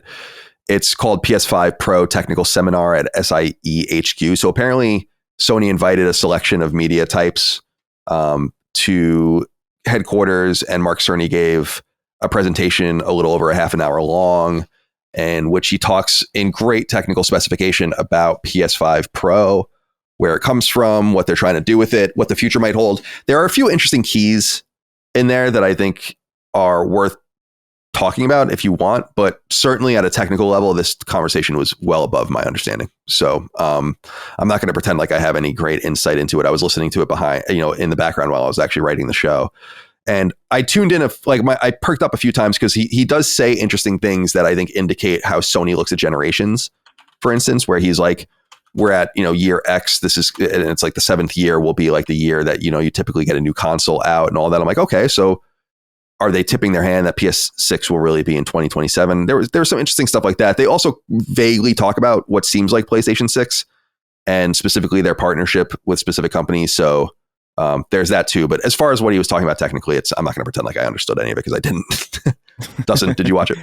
I watched most of it. And then there's a whole bit in the middle that's all about ray tracing, like very technical. And then so I skipped to the end where he's talking about Project Amethyst, which is their collaboration with AMD specifically. And a lot of it's still above my head, but I recommend pointing people to Digital Foundry's work on this, where they have an interview with Mark Cerny. And there's also a video of them kind of breaking it down in terms that are easier for people like us to understand. But the main takeaway, I would say, as far as their partnership with AMD is that Mark Cerny and PlayStation, from a technical side, understands at this point that just simply expanding the size of the GPU and the CPU is not like the end strategy here. And that instead of just doubling things, where, especially now where the wafers are so expensive, that they're looking towards machine learning and AI, and that's what that partnership with AMD is. And so it's PS6 is an interesting idea from that perspective, where it's not just going to be about how much more raw power can we give this thing, how do we design it in a way to take advantage of these new technologies that they just implemented into PS5 Pro to make what you see on screen better. So interesting chat. Like I said earlier, the Digital Foundry stuff, those are the guys that you really want to go to for that technical deep dive stuff. But I feel like that's kind of the main point to take away. Did you check it out, Chris? I did. This is also way above my pay grade. One thing, as far as like just I'm technical, but it's more about like what happens as a result of the technical. Like I can see that and I can understand it, but like the actual turns of phrases that they're using and like the abbreviations, like, dude, there's a point in here where he says like a convolution neural network or a CNN, and I'm like, ha. But like that's literally as intelligently as I can as I can engage with something like this. The comments on that video are great, by the way, because it's all just, I'm Mark Cerny and welcome to my ASMR channel. Yeah. Because he speaks so softly and eloquent. He's one of the most eloquent speakers I think I've ever heard in my life. He's awesome. Like, truly. Yeah, he's great. He's a great orator. And yeah, interesting stuff for those that are privy to these things or interested in these things, which I am not. But I wanted to bring people's attention to it because I know it's making the rounds now. Like you said, very well received. Perhaps the opposite of some other things that PlayStation has announced recently or talked about.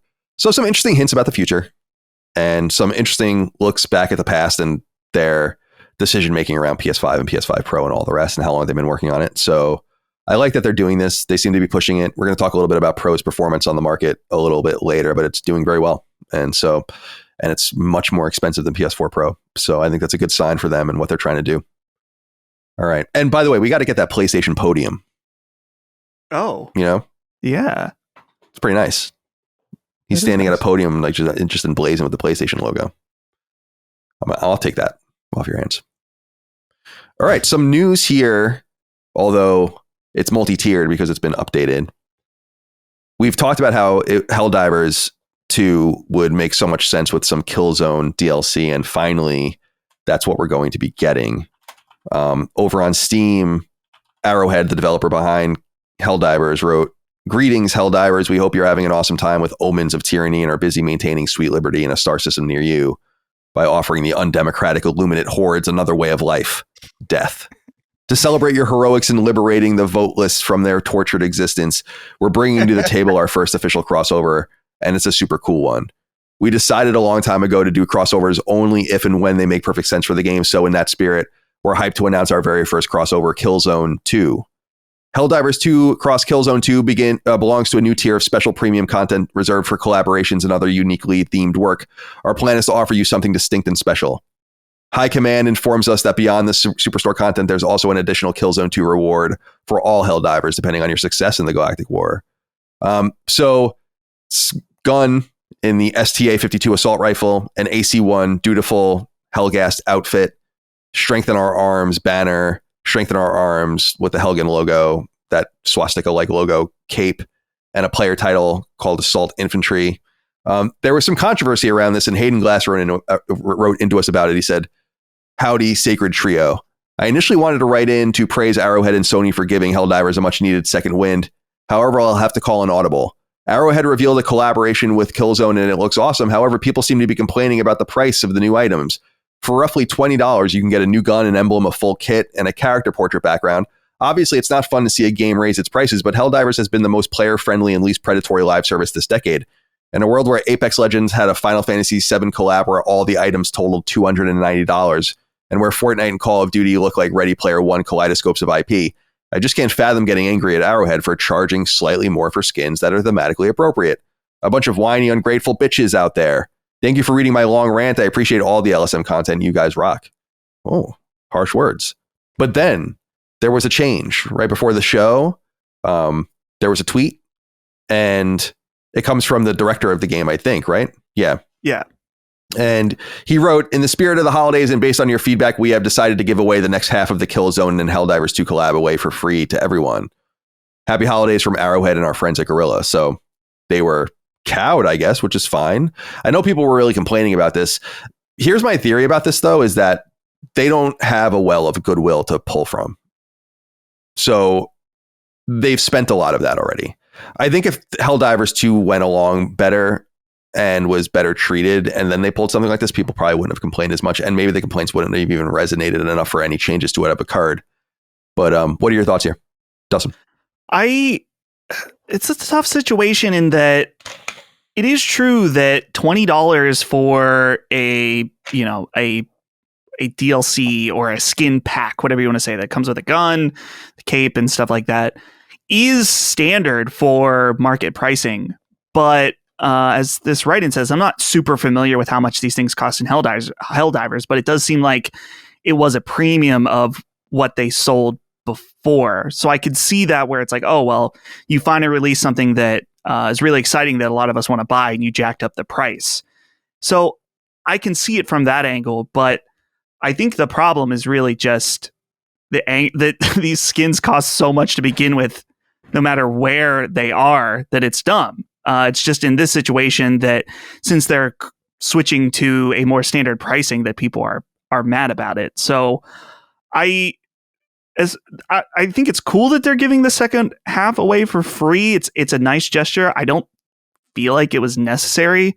Maybe instead, just make them the price of their other packs as well would have maybe been the I think people would have been okay with that, and they would have been able to make more money off of it.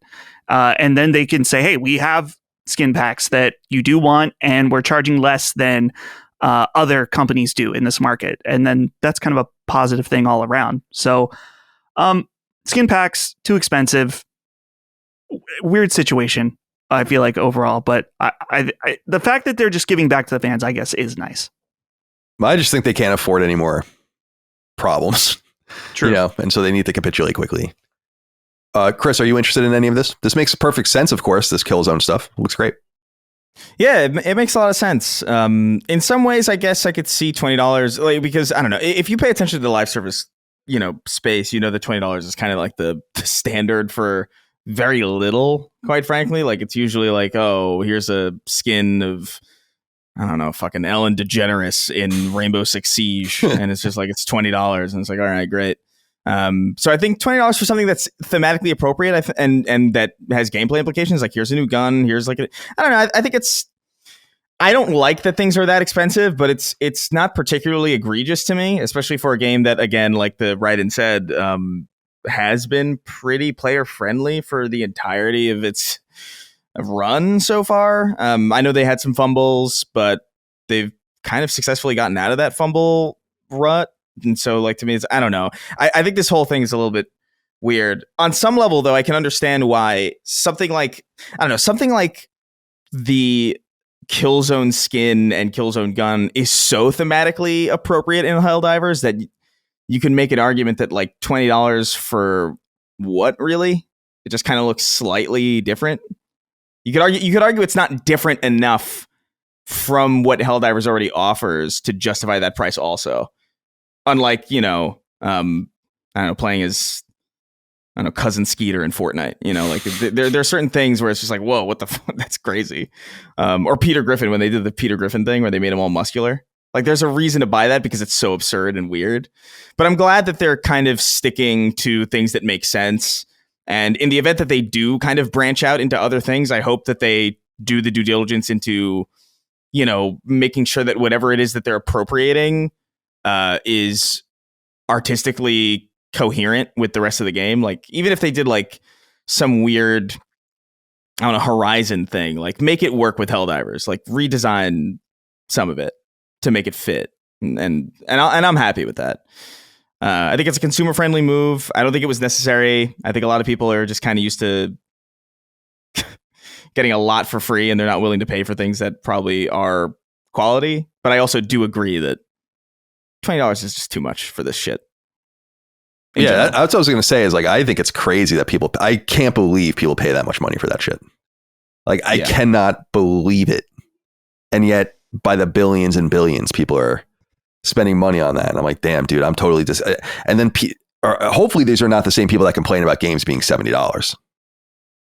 Like, probably that is my deep hope. I'm sorry, Dustin? They probably are. Oh, yeah. Probably. At least some of them. That's outrageous. I mean, I don't want to say I would never do that, but when I saw I was like, oh, when I saw the Killzone stuff, I'm like, oh, that's cool. And then I was like, oh, maybe I'll buy that, or maybe I'll like try to earn it or something. And then when I saw what it was going to cost all this, I was like, I'm not going to do that. So is there something that could join it that I really would go for? Maybe. So I don't want to say I would never do it. It's very similar to what I say about early access.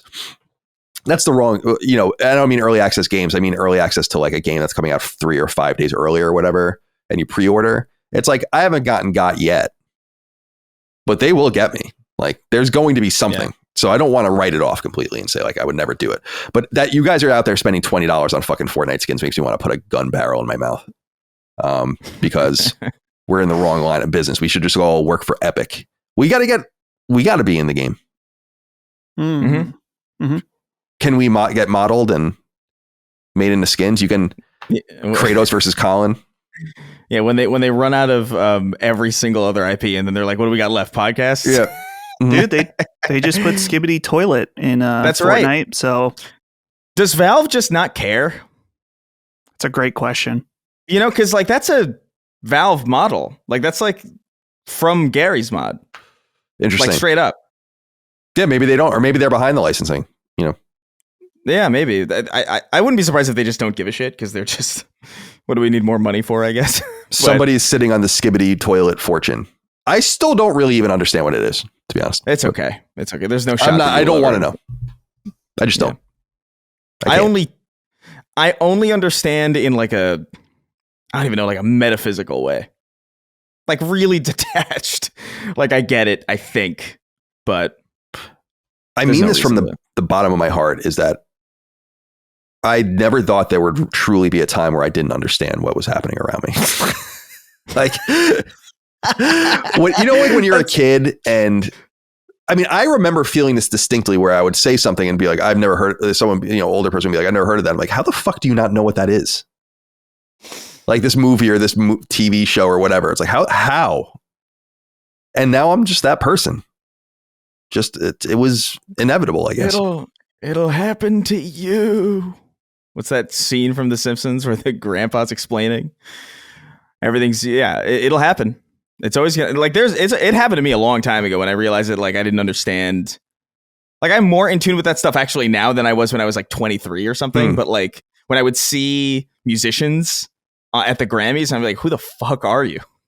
Who are these people?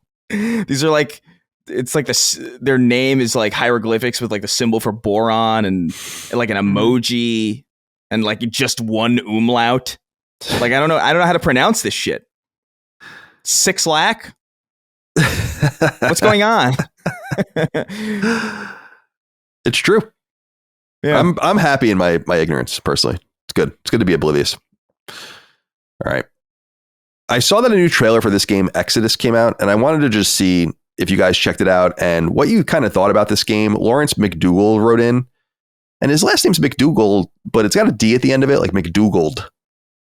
And I don't know how I feel about that. McDougall, I think, would be a little bit easier to say. It says, happy holidays, boys.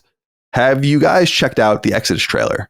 I saw Maddie share it on Twitter earlier this week, and it's apparently being developed by ex-BioWare devs who worked on the Mass Effect trilogy. So there is a new trailer. It's called The Traveler's Creed if people want to check it out. There's also a huge website dedicated to the game. It's quite extensive. I was pouring through it, exodusgame.com. I think we've directed people there in the past. It's got a lot more stuff on it, though. I wanted to talk to you guys about this game, at least briefly, because it does come off like an unabashed Mass Effect game. And Gamatsu.com has the press release and some interesting story stuff. So it says, quote, in Exodus, humanity has fled a dying Earth, finding a new home in a hostile galaxy. Here, we are the underdogs fighting for survival. As the traveler, you are humanity's last hope. Your job is to steal alien weapons and technology from the most powerful beings in the universe, the Celestials, humanity's greatest enemy. But there's a catch, time dilation. As travelers on interstellar missions, days for you are decades back home. The sacrifices you make to protect your loved ones create unpredictable consequences that change your world, reshaping the future. Returning home, you confront the consequences of your choices. In Exodus, the outcomes of those choices manifest at a massive level, compounding over generations. So the gameplay does seem to be focused around this time dilation idea that of the ramifications from the game are not necessarily momentary, but more wide-reaching. Game looks really cool. Wondering how you guys feel about it, Chris? Interstellar. Yeah. I'm gonna knock on the wall. I'm gonna knock on the wall to communicate with my fucking daughter. No, I think The Tesseract. Tesseract. No, I think it's weird. I don't know how I feel about this game because it's from the talent of the original BioWare and the talent of the original Mass Effect, and so it is, by its very nature, probably more promising than modern Mass Effect is. But then there's also a vibe of this trailer that kind of feels like we have Mass Effect at home. But then you think about Mass Effect as it is now, and Mass Effect now is kind of Mass Effect at home. So, like, I don't know how to feel about it, really. Like, I think it looks kind of generic. It doesn't really excite me that much looking at it.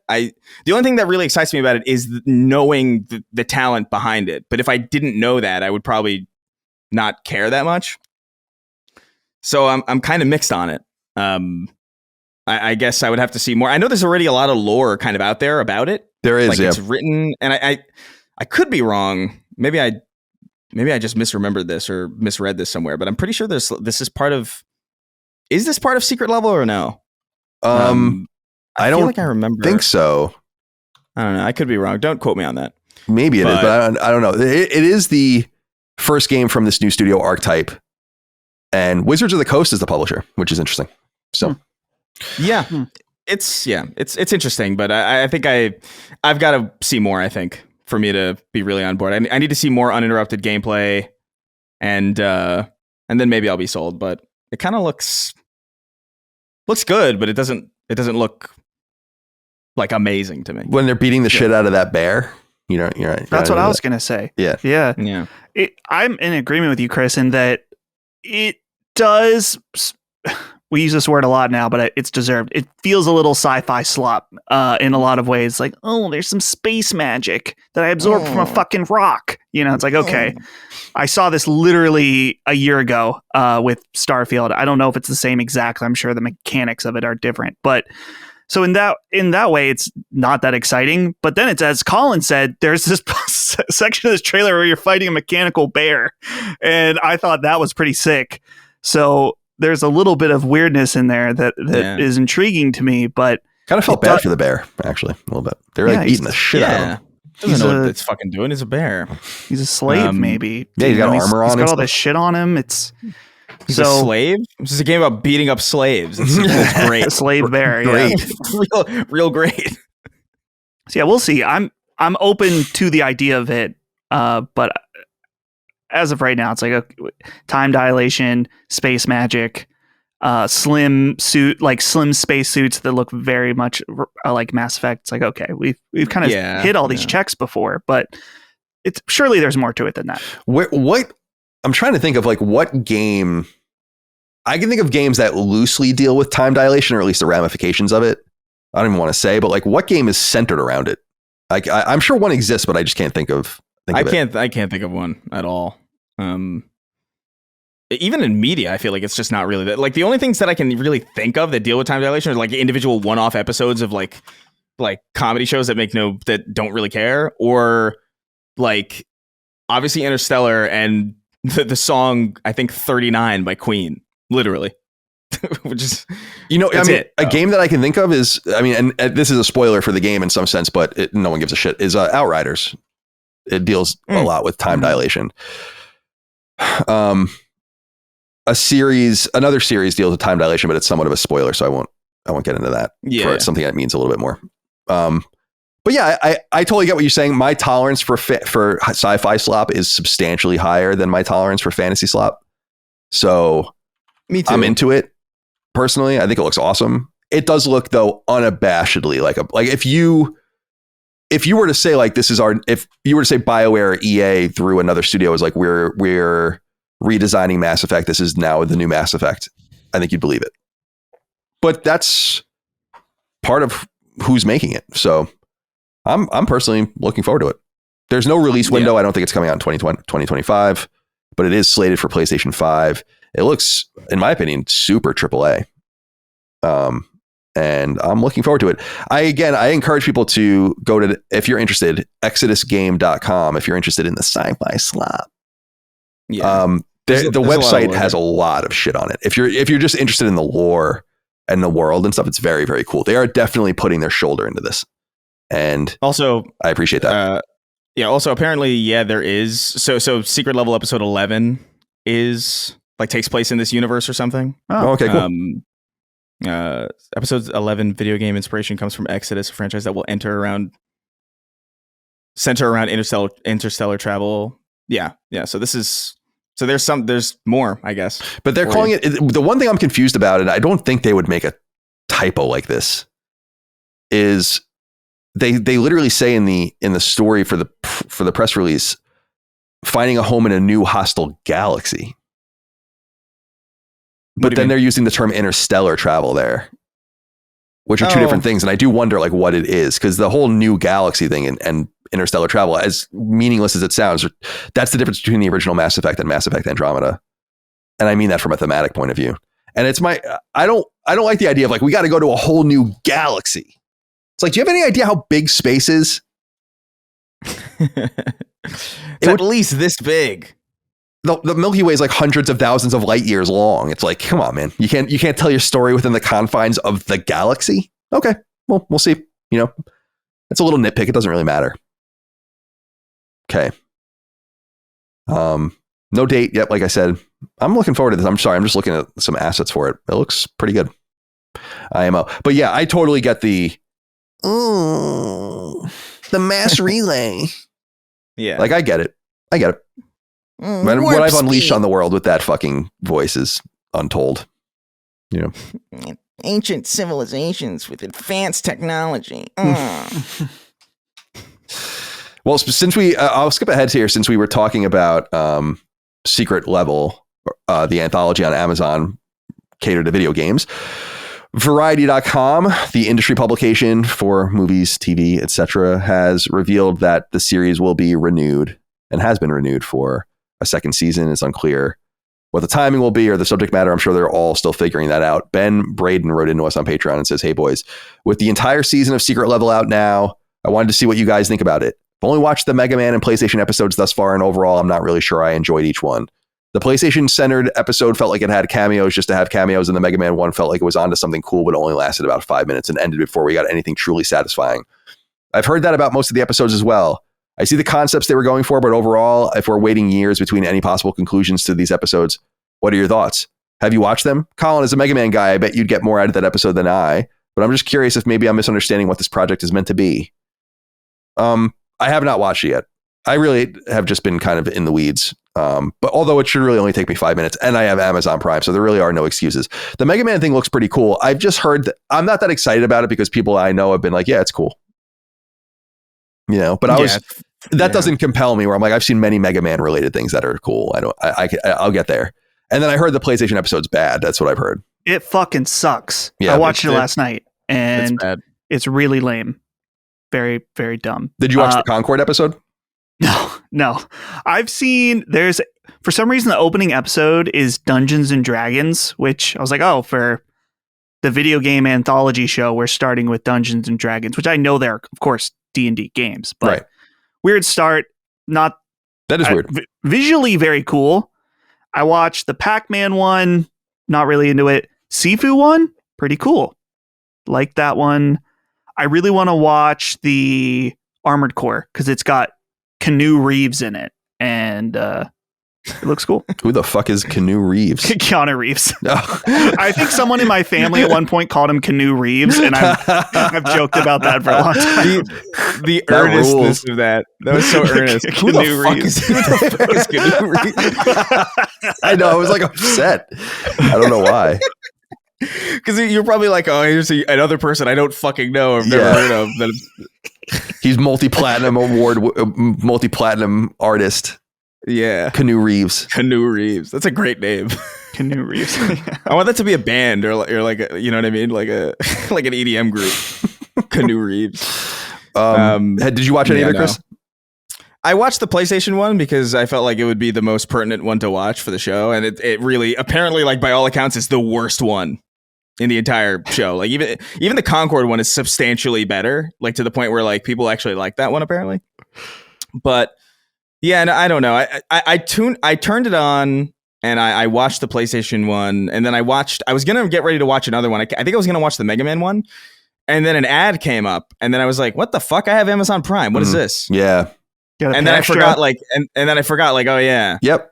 And then I just didn't. I refused. It pisses me off at that point. Yeah, because even during I paid for a Sunday ticket through, through YouTube, and they just play ads over the game sometimes, and I'm like, what is this?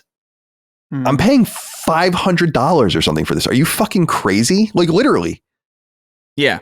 It's like, are you out of your fucking mind? They're really lucky. They're really lucky that they also deliver packages. Totally. Because under no circumstance would I have Amazon Prime for, like, if it was just a streaming service, no shot. No. Yeah, it's just a nice supplement. I mean, it's just a nice way to keep you engaged. I use it for Thursday night football every week. So it's nice to have. And I buy shit on Amazon constantly. Yeah. Like embarrassing amount of stuff and money spent at Amazon. Yeah. I want to emphasize again, because Chris said it, the PlayStation episode is fucking bad. There's a part where the main character says, "Game on!" like that. Like she was 1 second away from saying power to the players, I think. Maybe she's the one that should have been killing herself and not Jim Ryan. Yeah, exactly. At the end of the episode. Power to the player. Yeah, it's extremely cringe. Dude, why is that so funny? That's one of the funniest things we've ever come up with, I think, on the show. Is the power to the players, seppuku. Power to the players. Dude, yeah, I don't know. There's some of these that look cool, like the Warhammer one looks Oh yeah, I cool. want to watch that one too. I do want to watch the Outer Worlds one. I don't know, man. None of these really strike. If there was a PlayStation episode centered around like a PlayStation character or something, I'd be a lot more interested. Like if there was a God of War episode, or if there was like an Uncharted episode, or if there was I even think a Helldivers episode would be sick. But there isn't. That would be cool. It's just it literally, dude. I cannot express enough how terrible that episode is. It really is like it's just an ad for PlayStation stuff, but it's literally just all cameos with no regard of whether or not it makes sense or whether or not the cameos are worth it or well done, or like it really sucks. It's bad. Yeah. Disappointing. Yeah. All right. Yeah, so there's a lot of PlayStation stink on there then with that and the Concord thing. The Concord thing was obviously supposed to be an activation, so we'll never know what was supposed to come of that. All right, 2 more small news items and then we'll move on to what we are playing. IGN interviewed director of Final Fantasy VII Rebirth, Naoki Hamaguchi. And actually, they didn't interview him. This comes from the Epic Game Store, actually, an interview they did with them. I'm sorry. He says, quote, "While the team has no plans for official in-game mod support, we respect the creativity of the modding community and welcome their creations, though we ask modders not to create or install anything offensive or inappropriate." End quote. Of course, Final Fantasy VII Rebirth is coming to PC January 23rd.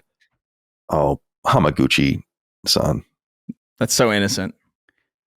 It is. There's such a deep level of innocent. You sweet summer child, you. Chris, isn't one of your co-hosts a big fan of these? Isn't Derek? Oh yeah, I think I saw a tweet where it was like Leon with a big old boner. Yeah, like just a straight rager going on. He had, I can't remember the exact wording or whatever, but he had a tweet where it was just like gameplay of him playing, I think, Tekken or something, and he was like, "Man, Tekken's really cool." And it went viral because people were like, "Man, the fighting is really like people." It went viral for like the reason, the game looks like it plays really well. But if you watch the video, it's like I think he's playing as like some character, and he's just like he's got an 8-inch like erection. Yeah, and it's just, it really is like I didn't notice. I retweeted it. I was like, "This is cool. I'm excited to play Tekken." And I genuinely didn't notice until like the third time watching. I was like, "Oh my god!" Yeah, no, he loves desecrating games on PC for his like second playthrough. Like I think he usually plays it straight the first time, but then like the second one, he just second time it's gay. Second time it's gay, or it's just completely destroyed. Like it's like my favorite ones are the Grand Theft Auto San Andreas ones, where like Big Smoke is like Unreal Engine Barney or something. It's just like it's good shit. But like, dude, Final Fantasy VII Rebirth has no shot of not being right. Like the unholy things that are about to happen to Tifa's breasts, I can't even begin to tell you. Oh, dude, you know. Yeah, no, it's over. The remake is already on PC, so I'm sure they have the assets ready. Yeah, they're ready to go. Yeah. Here's the low IQ move, of course, is the Tifa breasts in the game. High IQ cloud boner. I don't want to play as that. I'd look at this. I'd like to see a screenshot for a second. I'm just out of curiosity. Higher IQ. Higher. Yuffie's breasts. Oh no. Oh no, that will happen. Yeah, I know. Oh no. Awful. Red 13's Red 13's his Red Rocket new meaning to his name. His fucked up voice. You mod that. Oh god, yeah. Fix that. All right. And finally, just a quick piece of news for nerds like me. Bandai Namco has revealed that they are going to continue to release remastered Tales games, quote unquote, fairly consistently moving forward. Of course, the Tales 30th anniversary is upon us in 2025. We're going to get more news about undoubtedly a new Tales game as well as future remastered projects next year. We know that Tales of Grace's F Remastered is set for release on PS4 and PS5 on January 17th. So I think that's what they're promoting right now. Once we get through that, then we'll probably get new announcements. So super excited about this. I'm a longtime Tales fan, going back to the second game, which was the first game that came out in the West. And of course, I went back and played Fantasia later. But I love these games. They're comfort food. And I really would love to see them. It's cool that we're getting a lot of these games, Vesperia and everything, but getting Fantasia and Destiny and even Destiny 2 onto modern hardware would be really cool. And I hope that that's what they do. And they haven't touched Tales of Exilia, which in the newer era of Tales games, I think is the best one. And I'm a little bummed that they've just kind of left that one alone. So I think we have a lot of places to go still. Really excited about this. Dustin, are you interested? You played Tales of Arise. Yes. Did you beat it? I did beat it. Yeah. I liked it. Didn't love it. But I'm curious about playing some of the older ones for sure. What's the one? There's one that everyone says is the best one that's already on PS4. Tales of Symphonia. Is that it? That's the one everyone loves the most. I mean, yeah, but oh yeah, that's the GameCube This one. isn't the one I'm thinking of though. Oh, there's a different one. Tales of Vesperia. That was the Xbox 360 one. That is it. Okay, that's the one that a lot of people have told. Yeah, that told one me was Vesperia. So Vesperia, the problem with that one was it was in the West, it only came to 360, but they did release it in Japan only on PS3, and then it did come later. So it was kind of like if you didn't have a 360, it was a lost game, a lost Tales game. But I could be wrong about the way people in modernity feel, but in my experience, Symphonia has always been like the fan favorite one, and that's like the GameCube game. And the next one, Tales of Listeria. Tales of Listeria, yeah. Mm-hmm. Yeah. I heard there's rumors that the game is going to be called Tales of Odyssia, like ODYSSIA or something like that. But who knows if that's true or not, the new one. It's been a long time. They used to release Tales games a lot quicker, and we used to get proper sequels to Tales games too.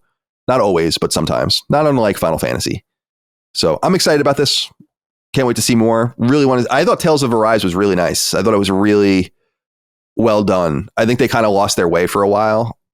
I didn't even beat Zestiria or Berseria because they were just kind of different Tales games. I'd like to go back and play them at some point. But otherwise, I'm a big fan of these games. And even some of the more obscure ones. Mike is a real big fan of Tales of Hearts, which is a really random Tales game. You can play that on a Vita. And I really like Tales of Legendia, which was a late PS2 edition as well. But Destiny and Exilia have always been my favorites. And by the way, Hideo Baba himself, the old producer of Tales, corrected me himself in Japan because I used to call it Tales of Xillia, Xillia. And they're like, oh, Exilia. Exilia. Oh, okay. Fair enough. All right, my friends. Let's get into what we're playing. Chris, let's go to you first. I really want to hear more about Marvel Rivals, and says you're playing Helldivers as well, so speak to us. Yeah, I can't, dude. We've been recording so much, I can't remember if I've talked about Marvel Rivals on a based sacred episode before. I feel like I don't might have, maybe, but yeah, I don't know. So it's good. Like I've been playing through it. It is a solid PvP kind of framework. I'm playing Spider-Man right now, and I'm a menace because I've gotten really good. And he is like an assassin character. He's kind of weak, but like he's supposed to kind of like swing around and kind of like get behind enemy lines and pick off healers and stuff. And like once you figure out that that's his role, it's pretty fun. It's solid, man. Like it is. Once you tweak the controls to work and actually enable some of the characters' deeper movesets, which is for some reason by default disabled for some characters. It opens up and it's really cool. It is ultimately just Overwatch again in some way. I don't know if it would necessarily be as popular without the Marvel IP, but it's solid. It's good fun. I've been playing it with some friends every night or every other night. It's been cool. I just don't know how much. I don't know. I'm counting the days with it because I just feel like there's going to be a patch that comes in. It's like we buffed everybody, or like we nerfed something. It's just what happens with these games. Although I think the developers have gone on record in saying like they don't want to do a role queue, which is something that they've been asking for or like players have been asking for a couple weeks now, or it's like, and they're like, no, deal with it. Everybody's going to be the same. Everybody's going to be a duelist, and you're going to have no tanks and no support, and deal with it. Is basically their response, which I kind of like. I appreciate on some level because it is chaotic and fun, and map design is not great. It's very much stolen from Overwatch, like straight up. Like a lot of maps just feel like this is an Overwatch map, but like worse. But the third person, I think, camera angle and perspective and the movement styles of a lot of these different characters make it feel a little bit more fresh. Although some of the maps I would argue are like really genuinely terrible.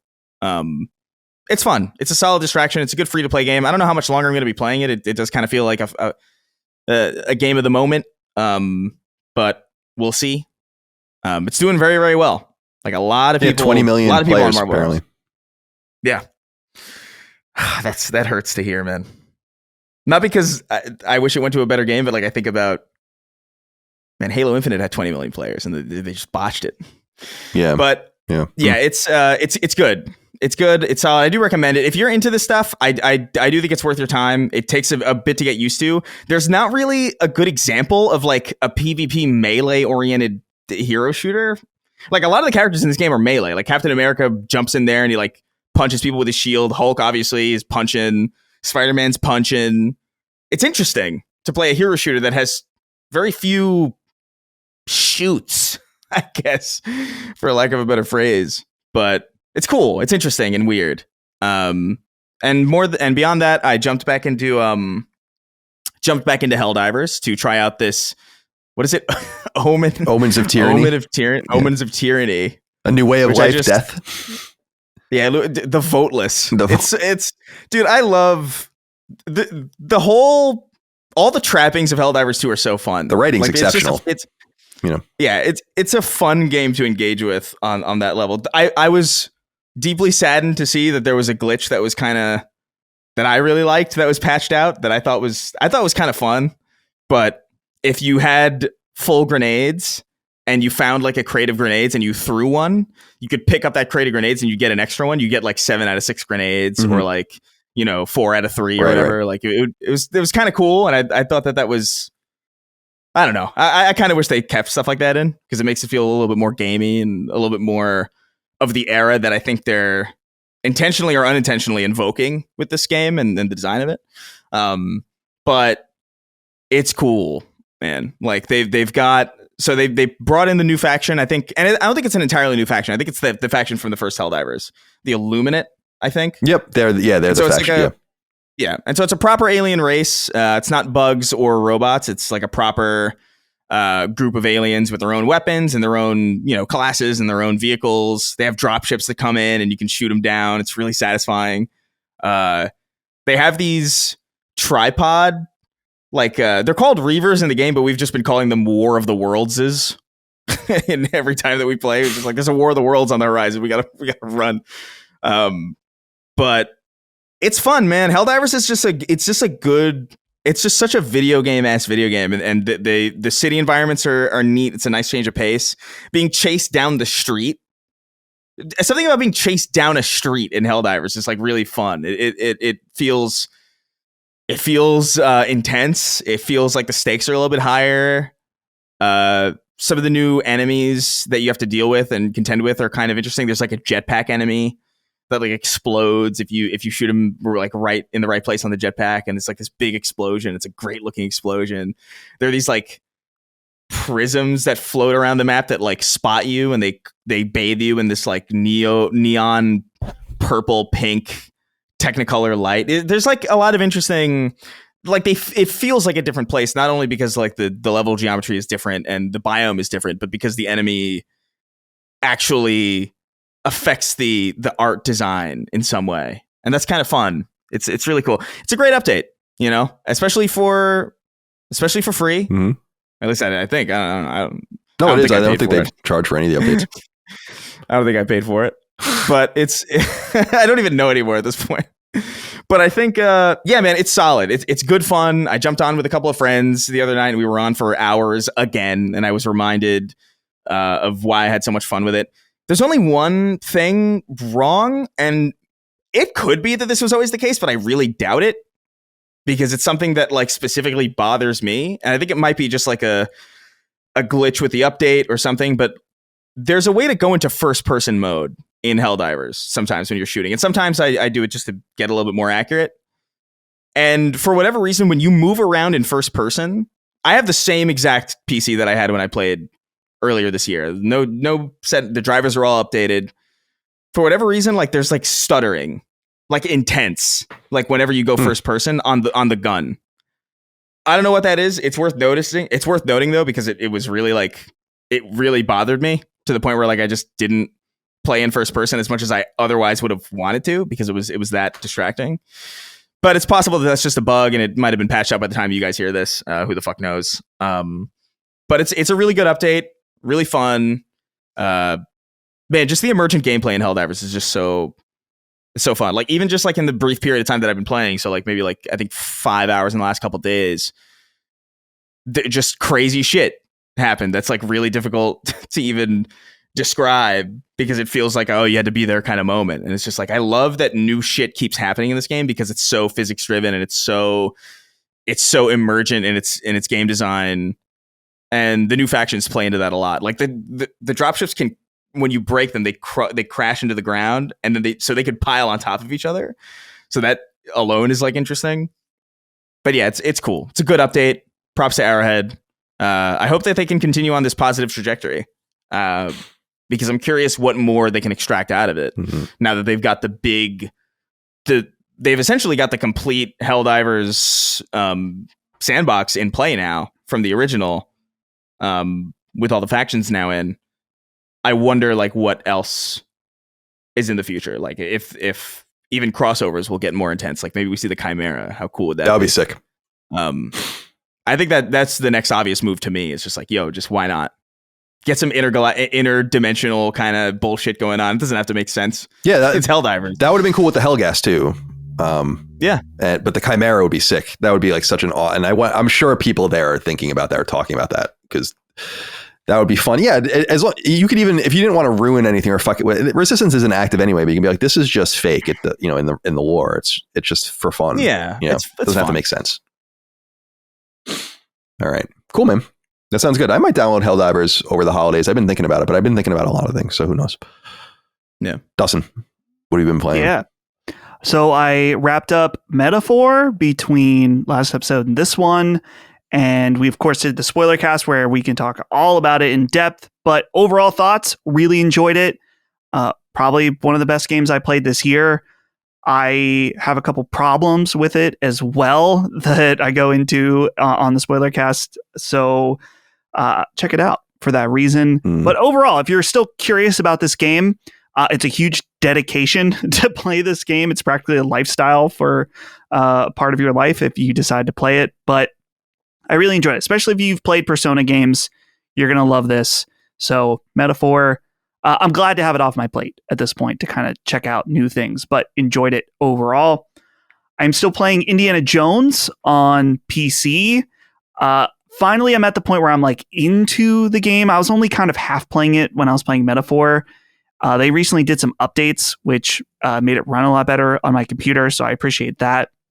But it's just, it's fun to see how faithful it is in a lot of different ways. I know that Chris was talking about on a previous episode, but I just rewatched the first film, which is Raiders of the Lost Ark. And so starting the game and then watching the film and then going back to it, it's like, oh man, they really did a fantastic job. So I just started the second area of the game, so still pretty early on. Oh yeah. And then last, I got Onimusha. I got the game, actually, I got it physical, which if you want it physical, probably get it now because it's, I think, out of print. I was able to get it on Mercari for $30 or something, and Wait, it's $10 on PSN. Port, you're saying? What's that? The PS2 original version or the PS4 port of the PS4 port. Oh, that had a physical release? It did. I didn't even know that. That's interesting. Yeah. Okay. Got a physical release. And I realized you asked me this last week, Colin. I do have it on the PS1 copy. I didn't even realize Black that it was label, in my collection. I hope? Black. Oh, yeah. Oh, yeah. Black Good, label, of course. Good. Very good. But I was playing this last night and I fucking love it. And I'm not even that far in. I may be an hour and a half, but I knew going in that this was a more actiony kind of Resident Evil game, as we talked about when we were talking about the reveal of the new game. And that's exactly what it is, to a T. And there's something about this era with pre-rendered backgrounds that they look kind of shitty and kind of good at the same time. It's a very warm feeling seeing a good pre-rendered background. So I'm ready. I'm excited to play more. You got to take old games for what they are, because there are certain times where I'm like, this block doesn't quite work the way I want it to, or like times where I got hit and I'm like, oh, that's bullshit. But overall, really like it so far. Excited to play more. And then what's disappointing though is the sequels, they have not remastered yet. So I'm gonna have to get those on PS2 if I want to play those. But I went and watched the trailer for the new one again, and I'm getting hyped, even just from this little bit. This feels like a series that is very tailored towards me that I've just never played before. So shout out Onimusha. Hell yeah, dude. Onimusha 2 is a really great game. So better than the first one. So I highly recommend it. It's too bad that I don't have access to all my I have so many physical games, dude, from those generations, and they're just at Dagens. So I don't have access to them because I would just send you whatever you wanted. But especially PS1, PS2, GameCube, and 64, like I have so much shit. You could use me as a GameFly if you want. All right. Is that it? Yeah, that's it for you. Okay. That's it. For me, playing 3 games as well. So I'm playing Tribreaker in my own game. We've talked about it extensively. Please buy it. $10. We appreciate your support. I'm also playing Dragon Quest III HD 2D Remake. I'm like 20 hours in. It's good. I have nothing more to say about it than I think I said last week. It's incredibly traditional. I don't recommend it to normies out there. I think if you're looking for something very traditional, very turn-based, very straightforward, not story-driven, more mechanical, class-based, it's interesting. I like those kinds of games. It speaks to my OCD. I love just leveling up characters. I was almost tweeted it out actually as like, when you level up in the game, a screen pops up and it just shows you all of your stats and then the new blue numbers of like what you are now. And I'm like, this kind of shit is so satisfying to me. I don't know why. And I don't think that it is that way for everyone. It's like, now my stamina is 43, and I'm like, yes. So I like that kind of stuff. If you're not into that, and you're really looking for story and all of that, there are many, many, many better JRPGs, even from that era, that you should play, including the oft brought up Final Fantasy IV, which is a good place to go. A little newer than Dragon Quest III. And then finally, I told you guys last week, we were talking about Borderlands 4. I'm looking forward to Borderlands 4. We've talked about how I'm a huge Borderlands fan, 100+ hours easy between the games, more than that, probably more like 150, but never beat any of them. And I've really been looking for a shooter. And this year I've played a series of, System Shock's really more of like an immersive sim, but I played a series of like Ion Fury and Proteus and stuff, like boomer shooters, and they've been really good. They're not from this year. And I was lamenting that there just doesn't seem to be many single player shooters, like for some reason, coming out. And so I was like, fuck it. I'm just going to download Borderlands 1, Borderlands Game of the Year edition, which I want to say came out in 2019, but I could be wrong about that. I think you're right. And the original obviously is from 2009, I want to say. And it's annoying because I've replayed this game probably 6 times at this point, like the early 10, 15, 20 hours. And so I'm just really just running around doing it all. It's like but I know underneath all of that is a bunch of shit that I've seen only once or never saw in the original, in the PS3 version. And then there's a slate of DLC that I never played either. So I just want to get past everything and then get to where I want to be and really see the entire package if I can. It's so fun. And there's something so deeply nostalgic about that first game for me. It reminds me of living in my in-law apartment before I moved into the apartment in the Sunset in San Francisco. I lived in Daly City for a little while, and just the music, that the stinger of that music in that desert area in the beginning, it reminds me so much of living in that space. Probably because I had it paused or something and it would just play over and over again. It's very similar to the Ballad of Gay Tony music, which is also incredibly nostalgic for me, the menu music. So yeah, I'm playing Borderlands and kind of just easing into the holiday season. I ultimately want to platinum Tribreaker and put that away. I'll platinum Dragon Quest III and put that away. And then I don't really know what direction I'm going to go into from there. I kind of want to play Neo Fantasian, but I'm kind of RPG'd out, I think, a little bit. So maybe it's time to go. Silent Hill 2 seems like it's in good shape, so I might just go back and play that. I'll finally play Balatro and this holiday season, and maybe an off chance I want to play Borderlands in the background, maybe Borderlands 2. I mean, that would be ambitious if I can get the Borderlands 2. And then maybe consider getting to Alan Wake 2, since I had the Pro now and things are supposed to be somewhat fixed. So ambitious plans, unfulfilled, almost certainly. But I'll try nonetheless. So yeah, that's what I've been playing. All right, my boys. Let's get into the news. There was only one small news item this week that I was going to get into until I woke up this morning and there was new news to talk about. And we can get into this a little bit, although I think we said most of what we need to say about this. And this is an unusual conclusion to the story that might not be final. So we'll see. Number one, after weeks of rumors, as well as confirmation from both sides that something was happening, Sony has secured an additional 8% of Kadokawa Corporation shares, bringing its total holding to 10%. Thus becoming the biggest single shareholder of the company. Sony exchanged $320 million or so for this 8% holding, thus roughly pricing the full company at $4 billion. As you may recall, Sony originally acquired a meager 2% stake in Kadokawa back in 2021. As we've already discussed extensively on the show, Sony's interest in Kadokawa certainly spans far beyond games. They are a major holder of anime, manga, and print services and IP, amongst a lot of other components. But for purposes of sacred symbols, Kadokawa is also the controlling company behind From Software, the famous Japanese developer best known for its run of Souls games, including Demon Souls, Dark Souls, Bloodborne, and Elden Ring. The move is described as a quote-unquote business alliance in the official press release from Sony announcing the move, and the document says the following in part, quote, Kadokawa and Sony historically have collaborated on various projects and through the Capital and Business Alliance intend to further strengthen our collaboration to maximize both companies' IP value globally and facilitate wider and deeper collaboration, such as potential joint investments in the content field, joint discovery of new creators, and joint promotion of further media mixes of both companies' IP.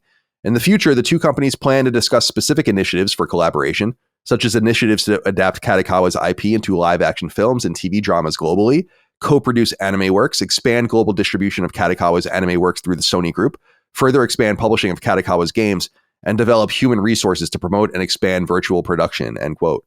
So as noted weeks ago, and as was fairly obvious from the jump, games are a secondary, if not tertiary, concern here. Sony's control of 10% of Kadokawa jumps them above multiple other entities that own more than their previous 2%, making them the biggest shareholder. Bandai Namco owns north of 2% of Kadokawa still, and other Japanese holding companies control between 2 and 6%, with most of the shares in public hands. Kadokawa owns an enormous number of entities, perhaps most key amongst them manga powerhouse Kadokawa Future Publishing, as well as substantial entities in anime. Video game companies Kadokawa owns include one-time Tenchu developer Acquire, as well as developer/publisher Spike Chunsoft, and most importantly, 70% of FromSoft. What happens here, or from here, of course, remains to be seen. So any preliminary thoughts here? I was never very excited about this because I just didn't think it meant anything for PlayStation, really. And I think based on the way they talked about it, I think games come up fourth. So it's not even a tertiary concern. It's the fourth thing they bring up in the press release. So I was giving it too much credit. This idea, I think that like they were going to control FromSoft and make it a first party team was always pie in the sky. And I think totally unintuitive and bad for the company and bad for money making. But this seems to be put to bed for now. And I don't know what the future holds from here, but Sony is now the biggest shareholder. Doesn't give them, people are really misinterpreting this being like, this gives them control, like the most control. And it's like, no, it gives them 10% of the voting shares, probably a more substantial board presence and probably some level of control over some of the things that happen. But Chris, any thoughts here? We've talked a lot about this already, so I know we've kind of exhausted this topic. Yeah, I mean, I'm kind of more in line with you where I just kind of look at it from the perspective of like, what does this do for PlayStation and video games as a whole? And I just don't really see much. And so for me, you know, I'm sure there's a lot of stuff to be done on the anime front and all that stuff, but that's so alien to my personal interest that like this is very much one of those acquisitions where or one of these big business deals where I just kind of I look at it and I struggle to find something of consequence for our industry in it. And so I don't know if I really have much to say about it. Any thoughts, Dustin? Yeah, well, we originally had thought that this was going to be a full purchase, but now it's just kind of an expanded, as you mentioned, the write-up 8% So making the total 10%, of course. So I wonder if this could be a situation where they're kind of testing the waters where, of course, I mean, 10%, it's a significant amount, of course, of the company, but they're able to kind of try out some of the things that they would maybe want to do if they fully own them. So maybe this is like a test situation before they go all the way with Kadokawa. But maybe not. Maybe could be a thing where they're like, well, we can kind of accomplish the goals that we want with them, and we don't need to own them. We can kind of just get a larger stake in them and be able to do the things we want to do. So if that's the case, then it sounds like it would be a smarter use of capital than just straight up buying the company. So, but as both of you said, we'll have to really see what fruit bears from this relationship in the coming year. Jacob Hartle wrote in and said, "Hi, fellas. Happy holidays and congrats on Tribreaker releasing. My question is about Sony's purchase of 10% of Kadokawa. From what I briefly read, some people are speculating that Sony was only buying Kadokawa to help them fight off a hostile takeover from another company. People were saying Kakao was the hostile company. That's a South Korean company, I believe. My question is, what does this do for Sony? This portion seems too small to give them much, so why spend the capital to just help them out? Is there more here that I am missing? Your thoughts are always appreciated. Cheers from the ski slopes of Fernie, British Columbia."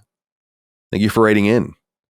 So it's interesting. I'm thinking about this through the lens of something that Hogue and I have been talking about on Sacred Plus when it comes up to Ubisoft. Hogue and I have done a lot of stuff with Ubisoft and kind of the destruction of Ubisoft and what's going to happen with them. And people have been asking him, and we've talked about it on the show, like, well, why does Tencent want, at the time, want just a previous sliver? They own about 10% of Ubisoft. And it's like, sometimes just putting a little bit of money on the line and getting a little bit of flesh in the game, then what happens is when shit either starts to go tits up, or people are simply looking for capital to expand or opportunities are coming up, you're kind of already there. And Hogue was saying for Tencent specifically with Ubisoft, it's like Ubisoft's looking around being like, man, we need someone to bail us out, and everything in Tencent's like, well, yeah, we can bail you out, and I think now Kadokawa is in no danger. It's not like Ubisoft, but I think that a similar logic applies in that Sony now has a substantial, but minority share of the company. And so they already had this as of getting 2%, but now they're going to have more insight and maybe even more control. It's like, okay, so Elden Ring, we want to do an Elden Ring movie. And it's like, well, we can do an Elden Ring movie for you. And you just kind of have your foot in the door. In other words, they've exchanged what I would say is a very high end, the cost of a very high end AAA PlayStation game, almost $400 million. And in return for that, they just have their foot in the door even more with Kadokawa now, to where everything is going to, I don't want to say go through them, but they're going to have a major vote on everything. 10% of the company is not inconsequential. So that's a little bit of control, but more or less they can be the solution to problems now, like in a much bigger way. They have a TV solution. They have a film solution. They have a music solution. They have a game solution. They have a tech solution. Like, Sony's just going to be there. And so that's what I think is driving this. And I do believe it's just the beginning. I do think Sony's going to eat up this company. But I think it's probably going to take time. And this is kind of still getting the cow or getting the milk without buying the cow. You're buying like a little bit of the cow. You're buying a timeshare of the cow. But I do believe, and again, just to go into the press release, it's like they are talking about this is the order that they mention things, and thus the order that I believe that they care about things. It's like adapting Kadokawa's IP into live action film and TV dramas globally. So that to me says Elden Ring, Dark Souls, Armored Core, whatever the kind of things, Kingsfield, like whatever they want to do. Co-produce anime works. That's number 2, right? So expand global distribution of Kadokawa's anime works through the Sony group. That's 3. Further expand publishing of Kadokawa's games is 4th. So again, I think most of this is just out of our wheelhouse. Yeah. And I truly believe that the primary goal is not to get From Software. It is true that From Software is responsible for, I think, 2/3 of their profit. But a small amount of their revenue churn. And the revenue churn is it's more important in the sense that there's just more to be made there. So I think that's what they're most interested in to buttress Crunchyroll and what they've done with Funimation. and manga. And apparently Kadokawa also sits on thousands of IP.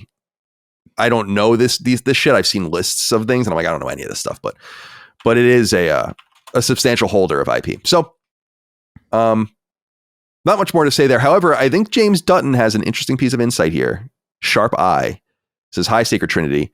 With Sony announcing their strategic capital and business alliance with Kadokawa, I noticed that in the press release, they said it would further expand publishing of Kadokawa's games. Do you think this means that Sony is going to publish Kadokawa's games going forward instead of other publishers such as Bandai Namco?" This seems obvious, doesn't it? Like, that would be something I would just do. I wouldn't make them exclusive. It would just be like, why don't we publish your games? Now, that's going to require funding. And also, shouldering Bandai Namco out of the way is going to be tough. Bandai Namco still owns 6% of the company and has their own interest in keeping things going. Elden Ring and Dark Souls have been fucking cash cows for Bandai Namco. I would be surprised if they haven't made more money on Elden Ring than any game they've ever done. I mean, seems pretty obvious. So it's going to be difficult to shoulder away other suitors. But to the point I was making earlier, Sony might now have a slightly bigger presence with the larger corporate entity where they can say, like, why can't we get involved in publishing some of your stuff? What is that going to take? And again, just getting at that table, which they've been at with Bloodborne and Demon Souls and all the rest, it's not like it's unprecedented, but they've paid a high-end budget one time to get better access to those deals. So I think this all works out in their favor. I'm just not really that interested in it as a PlayStation fan. And I would be disappointed if they took From Software and somehow made them an exclusive studio or something. I think that's not what you need to do.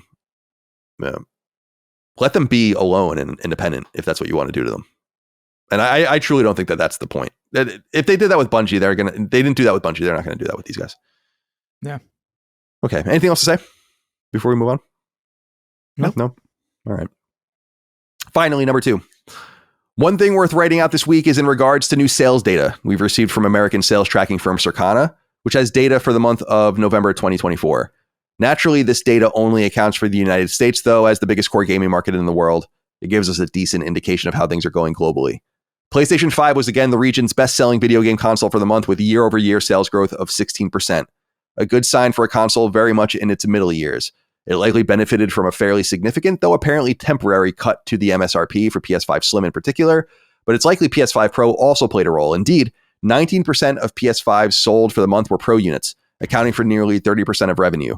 Compared to PS4 Pro, PS5 Pro made substantially more money in its launch window, though it sold 12% fewer units. The best-selling game of the month, not surprisingly, was Call of Duty Black Ops 6, with 3 sports games rounding out the next 3 slots: Madden NFL 25, EA Sports FC 25, and College Football 25, all EA games.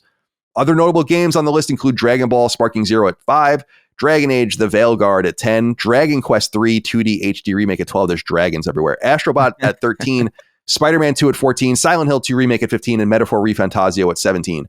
The 5 best-selling games across platforms for the year so far are in order: College Football 25, which is now the best-selling sports game in American history, Call of Duty Black Ops 6, Helldivers 2, Dragon Ball Sparking Zero, and Call of Duty Modern Warfare 3. Other notable games on the year-to-date list include Dragon's Dogma at 10, MLB The Show 24 at 11, Final Fantasy VII Rebirth at 15, Tekken 8 at 16, and Spider-Man 2 holding on at 20. The 10 best-selling games on PlayStation platforms in particular for the month across PS5 and PS4 were as follows in order: Call of Duty Black Ops 6, Madden NFL 25, EA Sports FC 25, College Football 25, Dragon Ball Sparking Zero, Astro Bot, NBA 2K25, Spider-Man 2, Dragon Age The Veilguard, and Silent Hill 2 Remake. Call of Duty HQ was the most engaged with game on PlayStation platforms for the month, followed by Fortnite, Grand Theft Auto 5, and Roblox. The United States best-selling gamepad for the month was DualSense Edge, while the best-selling accessory for the month was PlayStation Portal. They're starting to make a distinction between these things now. Also notable hardware sales news from an historic point of view. The Switch has now officially surpassed PlayStation 2 in lifetime units sold in the United States. Some good stuff here. Bono Clay wrote in and said, "Hey, SS Clan, EA College Football 2025 is the best-selling sports game of all time and the top-selling game of the year, according to VGC's reporting. While you guys don't play those games, great work not being blind or dismissive to a very important sector of the industry." Of course. I didn't think it was going to be the best-selling sports game ever. It was just obviously going to be huge, but I just know that because I'm such a football fan. So happy to see their success there huge moneymaker moving forward for EA. And to see EA with annualized sports games at 2, 3, and 4 for the month. Not so bad. Not so bad at all. Anything stick out to you, Dustin? Just Dragon Ball Sparking Zero, man. I mean, can't bet against Dragon Ball games, which this one seemed to be pretty good. But even if they're not good, anime games tend to sell a lot. And man, it's just crazy how like Dragon Ball is this global thing. Holly and I were having a conversation about how one of the reasons Dragon Ball is so popular in Mexico is because it was like really cheap for them to syndicate it on TV. And so it just became this thing where it's like, I think probably more Mexicans like Dragon Ball Z than Japanese people. Maybe not quite that much, but to see it so high on the list, pretty cool. And I think you're right. Yeah, it's probably true. I think you're right. Yeah, I guarantee, like Hispanics as a group. Yeah, like I think I remember remarking, like when I first played Dragon Ball Sparking Zero, like if you looked at the leaderboards, they were all the top players were all clearly like Mexicans or Hispanic in some way. It's so fucking funny. Yeah, it's the DNA, man. Now you got it in you. Weeb or not, Chris. Dragon Ball, you gotta like it. And then with Switch overtaking PS2, stop the count. Well, I guess it's too late to stop the count. We gotta recount the numbers at this point. Right. See where they got the trucks after hours with the votes pulling in of the purchases. Take it easy, Switch. You're a little too stinky to be number one. Mm-hmm. But either way, it's not surprising at the same time because people tend to buy many Switches, myself included, who I have bought 4 of them. Not just for me. 2 for me, 1 for Holly, 1 for my mom. But yeah, it's not surprising, but a little sad for our little PS2 to be dethroned. Even I've bought 3 Switches. So yeah. I'm responsible for a few of those as well. Anything stick out to you, Chris, before we move on?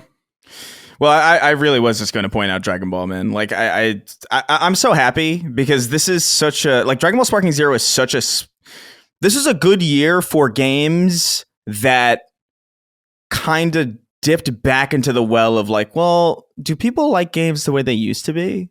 And the answer is unequivocally yes. You have Space Marine, you have things like Astro Bot, you have this Dragon Ball Sparking Zero, and it's just like, yeah, man, people just like good, fun games to just not. We don't need like 500-hour RPGs all the time. Like they're good for when you want them. But it's. I never in a million years expected this game to exist in the first place. I thought like we were well past Budokai, and especially Budokai Tenkaichi. I figured like it's over. Especially when Dragon Ball Fighters came out, the Arc System Works 2D fighter. I thought, oh, it's over. Like this is how it's going to be from now on, which is cool. Like Dragon Ball FighterZ was great, but to get a modern 3D arena fighter DBZ game that is so faithful, and it's a lot deeper than Tenkaichi was, which was surprising to me too. And shout out to them too, because they addressed my main criticism of that game, which was the fact that there was no split screen multiplayer in the game. Or if there was, it was only on one level. It was like the hyperbolic time chamber, which is essentially like a training location. There's no real geometry in it. There's no physics. It's just like a plain kind of bluish white void. And they said that they're adding split screen support for all the maps. I don't know if it's in the game yet or will be super soon, but that's on the docket, and that's great. That's exactly what I wanted. It was my main criticism of it. So yeah, props to that game. Dragon Ball is powerful. Yeah, it is. It is. And reminds me of my childhood too. And Dagan, of course. I mean, Dagan was a really huge Dragon Ball fan a long time ago, early 90s, late 80s. You shared that photo of you playing. Like, I can't remember what was it for? Where you shared a picture of you like playing when you were a kid. I just put it on Twitter. It's a picture of me in 99 or 2000. Yeah. Yeah, it's so funny because like it's just there's so much Dragon Ball Z shit on the walls. It's funny. It looked exactly like it was exactly my room at that age, a decade apart. Yeah, I loved Dragon Ball. I used to watch it. Like it was a big deal when it finally, because Dagan introduced me. Like I honestly don't know the difference between Dragon Ball Z and where things come from. Where it's like Dragon Ball, or I don't remember anymore. It's like there's like Dragon Ball and Dragon Ball Z and Dragon Ball this and Dragon Ball that. And I'm like, I don't really know. Like Dagan was into all that stuff, and I got really into Dragon Ball through him. Dagan used to buy me Dragon Quest mangas and that were like, these, you got them in Chinatown or something, like these bespoke kind of things that people would import back in the like late 80s, early 90s. And that got me into, I made the connection that I was like, oh, this art is like that art. And then they would be like, yeah, it's the same person. And then that's how because I always loved Dragon Quest or Dragon Warrior, and that's how I got into it. So when Dragon Ball Z specifically came to Cartoon Network, that was like such a huge deal because we only had access to like Dagon's cassette tapes or whatever that he had. And I used to watch it like every day after school, like every single day. Yeah. So yeah, there was a time and place for me in Dragon Ball, no doubt. But Dagon's the much bigger fan than me. As far as what's sticking out on the list, Astro Bot's holding on. Spider-Man 2 showing pretty strong sales a year out. Could be that. I wonder if it'll hold on for the next month and be the 20th best-selling game of the year, or maybe even do a little bit better because maybe it'll sell some copies for Christmas. It's pretty clear to me that Dragon Age: The Veilguard is not doing good. I'm sure it's probably sold no more than a couple million copies, and that's not going to cut it. So I'm very interested to see what they would think about that internally. And what else? Oh, and Metaphor doing very respectably as well. And Dragon Ball. Or I'm sorry, and not Dragon Ball. And Dragon Quest doing nice work. Although doing most of its work according to the platform by platform charts on Switch. That's not a huge surprise there. And then PS5 Pro selling 9 out of 10 units that PS4 Pro did in the same window for twice as much money. So it's crazy. Not so bad. Almost twice as much. All right. So as I promised earlier in the show, my friends, it's time to get into listener inquiries from the audience. This is typically 6 questions, comments, concerns, thoughts, and ideas from the audience over on Patreon, patreon.com/lastdaymedia. I put up a thread in the news feed each and every week. I put it up at Wednesday at 3 p.m. Eastern time. If you guys are curious, I'll delete it the next day at noon or so. I've already pulled everything I need out of it. So there's that. And typically these are about a variety of games related, PlayStation related, whatever things. However, because so many of you, as I said earlier in the show, wrote in about I want to keep calling it Intergalactic, the upcoming Naughty Dog game. I don't have to really get used to that because I'm going to keep trying to stay Interstellar, I think. I was like, well, it would be totally disingenuous. I wanted to talk about it if you guys did, but I'm like, how do we do it? And then people approached it from so many different things. I was like, let's just talk about it from 6 different angles. Yeah. And again, I would say 50 of you wrote in about the game. So I tried to use a variety of inquiries from the audience that will allow us to explore different things around it, and we can get into it from there. So let's start with Dante Martins. He wrote in and said, hello, Sacred Crew. The trailer for Intergalactic is sparking quite a bit of controversy online. By looking at the dislike ratio, we can see that it's about 75% dislikes to 25% likes. Asmongold, a close friend of Chris, shared an interesting perspective. He pointed out that the target audience for a bounty hunter sci-fi space exploration game is probably 90% male, and the main characters' designs don't seem to resonate with many of them. What do you all think? Could this lead to the game flopping? Historically, games that faced heavy dislike after their announcement didn't go on to become huge successes. Do you think the gaming industry will eventually recognize that most players don't want this woke type of character, in quotes? Thanks. So, a few things about this is, there is this idea that this game can't possibly succeed because of the response, like the social media response. And it's like, it's got this like to dislike ratio. What game has ever succeeded with this? And I'm like, every Call of Duty game ever made. So I'm not totally overwhelmed by the evidence that alone is going to hurt the game, but it doesn't help. And unlike Call of Duty, Intergalactic doesn't have the well of games and the huge audience of people that will just buy it and are totally not even aware of any of the stuff or don't care. There's already something toxic around Naughty Dog, which we'll get into, I think, in a later inquiry. But I think it's worth noting that while I don't think the game is, I really don't think that it's a 0% chance the game flops. But I think that because it's a Naughty Dog game, Sony's going to push the shit out of it. It's probably going to be really good. But is it possible that it doesn't sell like gangbuster God of War Horizon numbers? Yeah, probably. The Last of Us 2 didn't either. Yeah. I think The Last of Us Part 2 sales at 10 million after a year or so, or a year and a half is soft. Considering how great that game is, that's highly profitable, especially because it's a first party game. They get all the money. But at the same time, it's like, well, really, it should have sold more than that by right of the nature of the studio. It should have sold more, and it's because of a bunch of different things. So I think it's possible that the game underperforms comparable to how you would think it would perform based on the response. The question now is the response authentic and real? And that to me is, I don't know. It's real enough to get downvotes and a bunch of angry comments, but that doesn't necessarily mean anything. You know, I don't know. Maybe I'm just not looking at it the right way. So let's start here. Dustin, do you have anything to say about this topic? Yeah. So I guess the core of the question is like, could this initial backlash affect the game long term? And I think it could, but at the same time, I honestly see online response as being way more bark than bite. There's like a famous meme of a Steam group. This was years ago. That was like, boycott Call of Duty until they have dedicated servers. And it shows the group list, and all of them are playing the game shortly after launch. Yeah, it rules. And so I see a lot of I see a possibility where a lot of this negative feedback is from people that will still buy the game regardless. And maybe they'll still hate on it afterwards, but I think that it is a lot of lip service. And I think that overall the backlash is really dumb.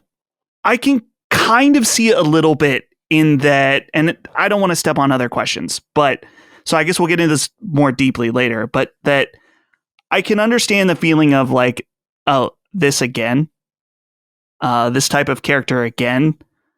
And I can see that. But I don't want to get into that too deep.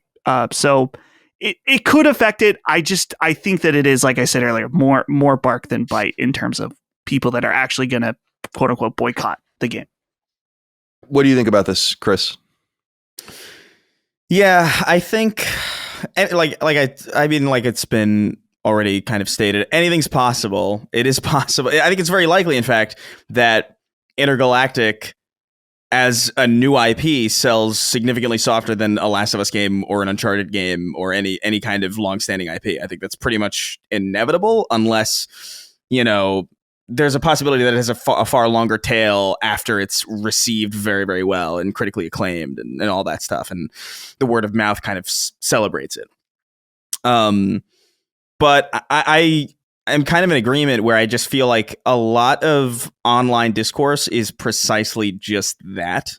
It is precisely just online. That's not to say it doesn't bleed into the real world, but how much does it bleed into the real world in casual spaces, in the spaces that really are the people who spend the most money on video games? I don't know if there's really, I don't know if there's enough data to suggest that that's particularly correlative. We talk about games all the time that have terrible reputations that sell insanely well. And not insanely well as in like gangbusters, like game of the year, like next level stuff, but they sell way more than you think they would based on the discourse around them. I think about Suicide Squad selling as much as it did. I'm like, what the fuck? I thought everybody hated. I thought there was no good press about this game at all. Or there was a Arkham, a Batman game that I can't remember, or a Gotham game that sold pretty well. I think Saints Row did better than you would assume that it would based on the discourse. I think most people look at the store and they see a title and they see a game and they're like, that looks fun. And then they buy it. I think that's the way most people operate. I think in our insular kind of very hyper-focused, enthusiast space, we pay a lot more attention to this than is probably warranted, or maybe it's exactly warranted. I don't know, but this is a big story for us. But I know for a fact that I know, dude, I have friends who play games probably way more than I do. Who just don't pay attention to online stuff. They don't watch gaming YouTubers. They're not online. And I wouldn't be surprised at all to hear that they saw the trailer for this game and they were like, oh, cool, new Naughty Dog game. Or like, oh, cool, that looks cool. I like the sci-fi aesthetic. Cool. Oh, I like the sword at the end. Sick. And they have no idea this conversation is even happening. And that's my experience when I just talk to everyday, normal people and people who are involved in the medium in a way that is provably true. They play tons of games, but just don't care about the external conversations. So, And I'm like you, Dustin, too, where I'm like, I don't want to say too much because I don't want to step on other inquiries we have here as we go in order. But I think the problem, and because I agree with you, Chris, it's like these things don't necessarily translate. It's the unknowables. It's like, well, how much of this is real purchase intent or lack thereof? And then I think the bigger thing is, how does, dude, I mean, it doesn't necessarily affect me, but I always look at, like, when I look at a video, I always look at like how many thumbs up and thumbs down it has. I have the little module on my browser so you can see the thumbs down. And then no, but dude, to even have that module to eat, because that's not in default YouTube anymore. Right. That's true. They got rid of that. To even make the decision to enable that module is already something that's like, I don't want to say terminally online, but like, you know what I mean, right? Well, it kind of is. I mean, yeah. It requires a far deeper engagement with YouTube than most people have. Most people are on their phone and they can't see it. Right, you know? exactly. That's true. And I look, and then the comments, like, that's what I'm worried. I'm not worried about it. It is what it is. Like, it literally is what it is. But this kind of stuff does steer people and does taint something. And I think that did happen with The Last of Us Part 2 in some sense. Where like the game I played and the game people were talking about it were two different things entirely. So that's where I think things get a little unfair, but that's just the nature of word of mouth, good or bad. I mean, it's unfortunate, but that's the way it goes. All right. Alex Porto wrote in, gives us the next thing to talk about. Says, can we talk about the insane response to Intergalactic Heretic Prophet? Seems like people have some kind of derangement syndrome towards Naughty Dog since The Last of Us Part 2. The discussions surrounding their games have become completely poisonous to partake in. No other studio has this type of response, and it's entirely unjustified given the undeniable quality of their games. People were complaining for years that all Naughty Dog did were remasters and remakes. And when they announce a completely different IP from everything they have done, people complain about it being woke and the protagonist being bald. Seriously, these are the levels of criticism people make now? I agree. I mean, I totally agree. I got to tell you, like, people can say I'm fanboyish about the studio, which is totally fine. I don't care. And that I'm close to people that are there, and that's fine. I am. But I think that I like what you say here, the undeniable quality of their games. This is what I talk about objectivity versus subjectivity when looking at a game. Like, there are things that are not for me, and I look at them and I'm like, yes, nonetheless. I look at Forza Horizon 5 as an example, like, huge hit, right? I would never want to play that game. But you watch gameplay of it and you look at it and you're like, this looks fucking sick. You know, it's not for me, it's for someone else. And when you look at a Naughty Dog game and you just know something about game development, as we all do, and a lot of people listening to this show know, it's like, time and money don't always equal, and space don't always equal great products, but they often do. And you should expect that the crown jewel studio that works on their own budget and their own time frame and kind of just does whatever it wants, which is kind of how Naughty Dog has operated, that they come out with good products because there's no crushing pressure. It's just the only pressure on them is to make a better game than the last game. And that is in and of itself a crushing place to be. And that's the place that I know they exist in. And I've said it before, one day they're not going to succeed. This might be the game. But we don't know, and I don't know where this level of derangement comes from. I have theories, and I'll get into some of them with Neil specifically, which we'll talk about in a bit. But The Last of Us Part 2 was honestly, and I've been in this industry a long time and I've been playing games for even longer, was the first time, me personally, that I was party to a really malignant and fucked up conversation around a game that I thought was totally out of bounds and weird. Now, you could talk about and acknowledge games from any perspective, but the level of anger and vitriol that game created was nuts. Nuts. Totally nuts. There's never been a piece of fiction ever that made me act like that. Like it or dislike it. Star Wars was pulled away from me, and I don't like it anymore, and I never fucking went on rage rants that fucking went at people and ruined things for them, and it's inexcusable. The amount of grenades I had to jump on, that game was so ruined for me by the time I played it, just so that I made sure that no one else or as few people as possible were seeing the things that were being spoiled in our comments. And I'll never forget it. It was really shitty. And I almost forgot that it was going to be inevitable that when Naughty Dog said anything,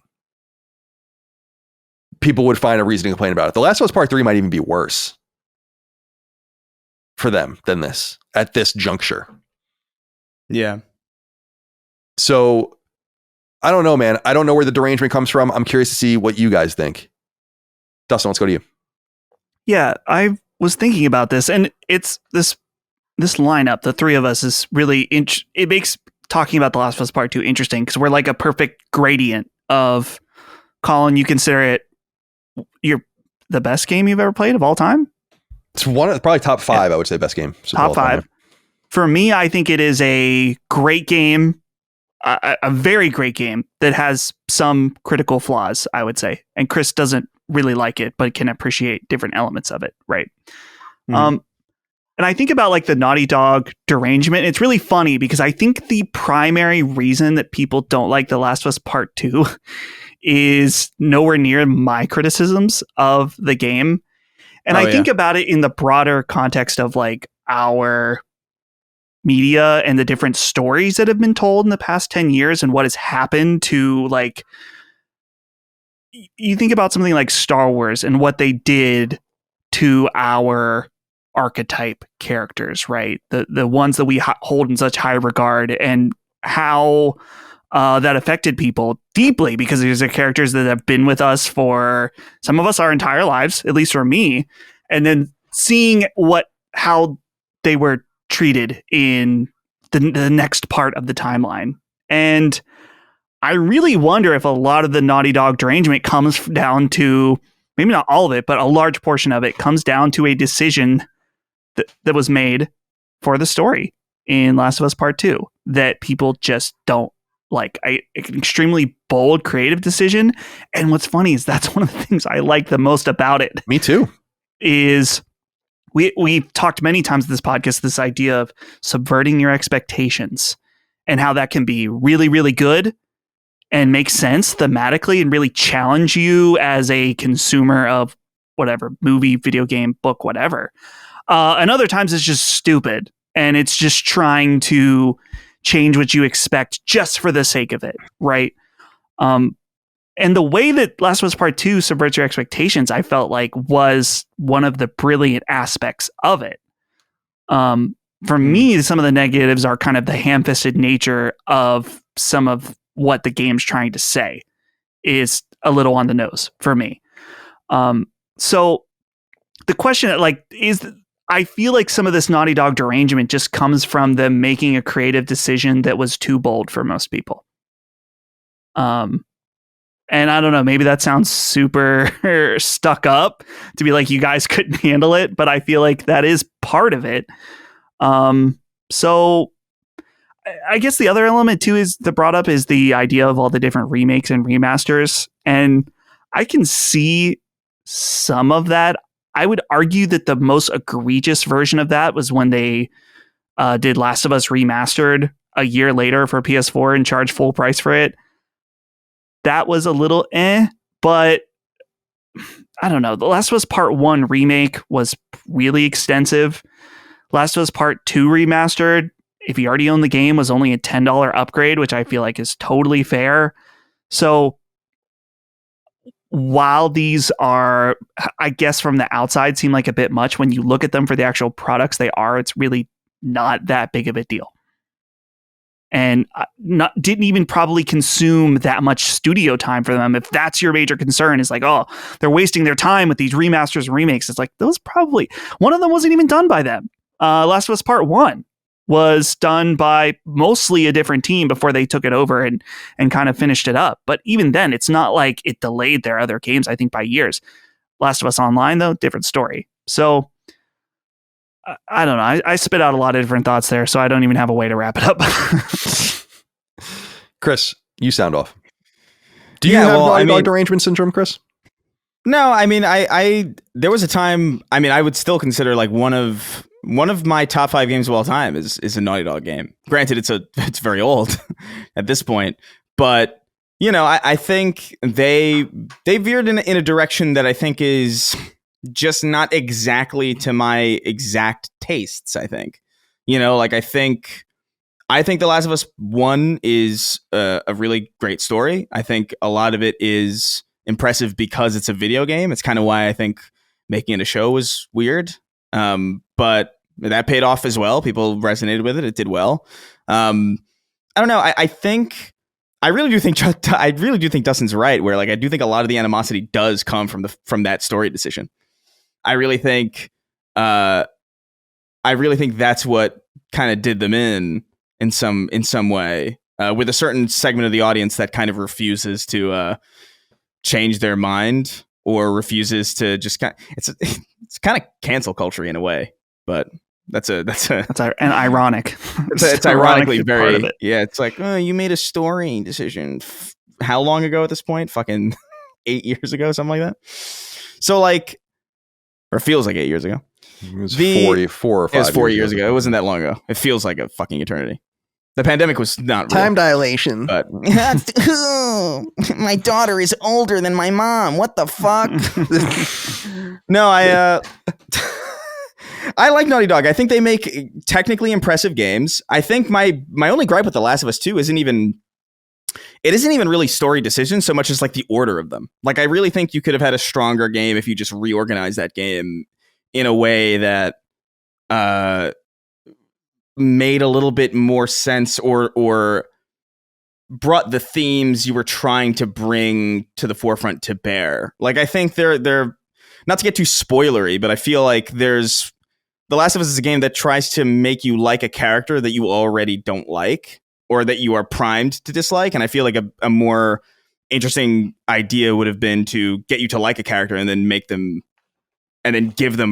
give you a reason to feel conflicted about them after the fact. I really do think that's kind of where it didn't work for me on that level. But it's technically like incredible.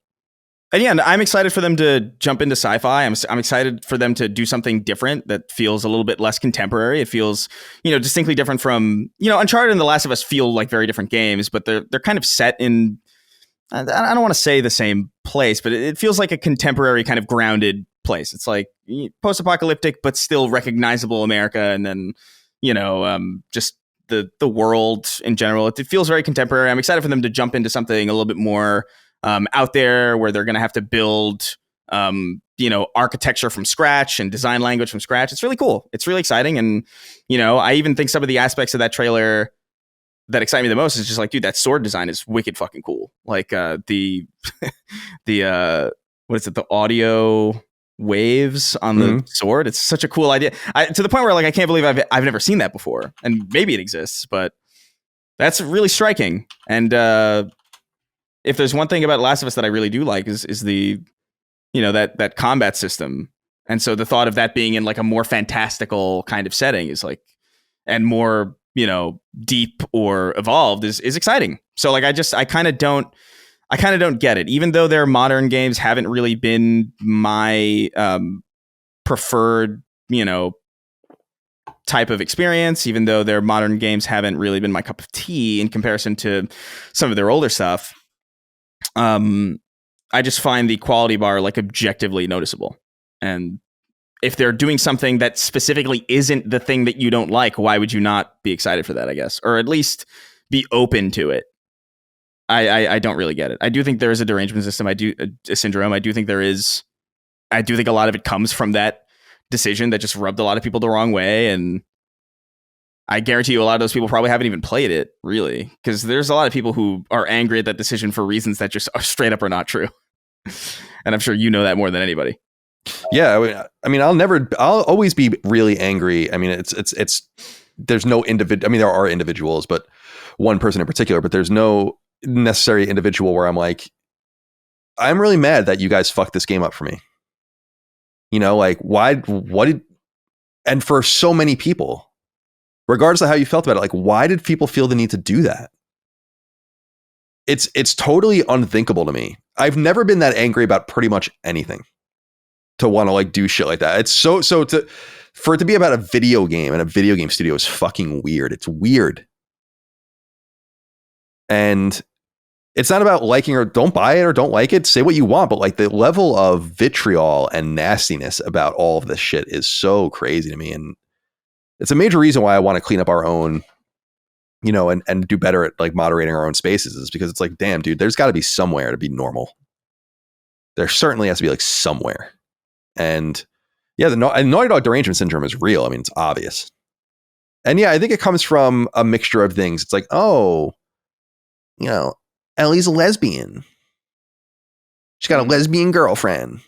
You know, maybe you could even maybe find the origins of it with Left Behind. But yeah, because the original game doesn't really deal with her sexuality. Left Behind explicitly does. And then the second game obviously explicitly does as well. But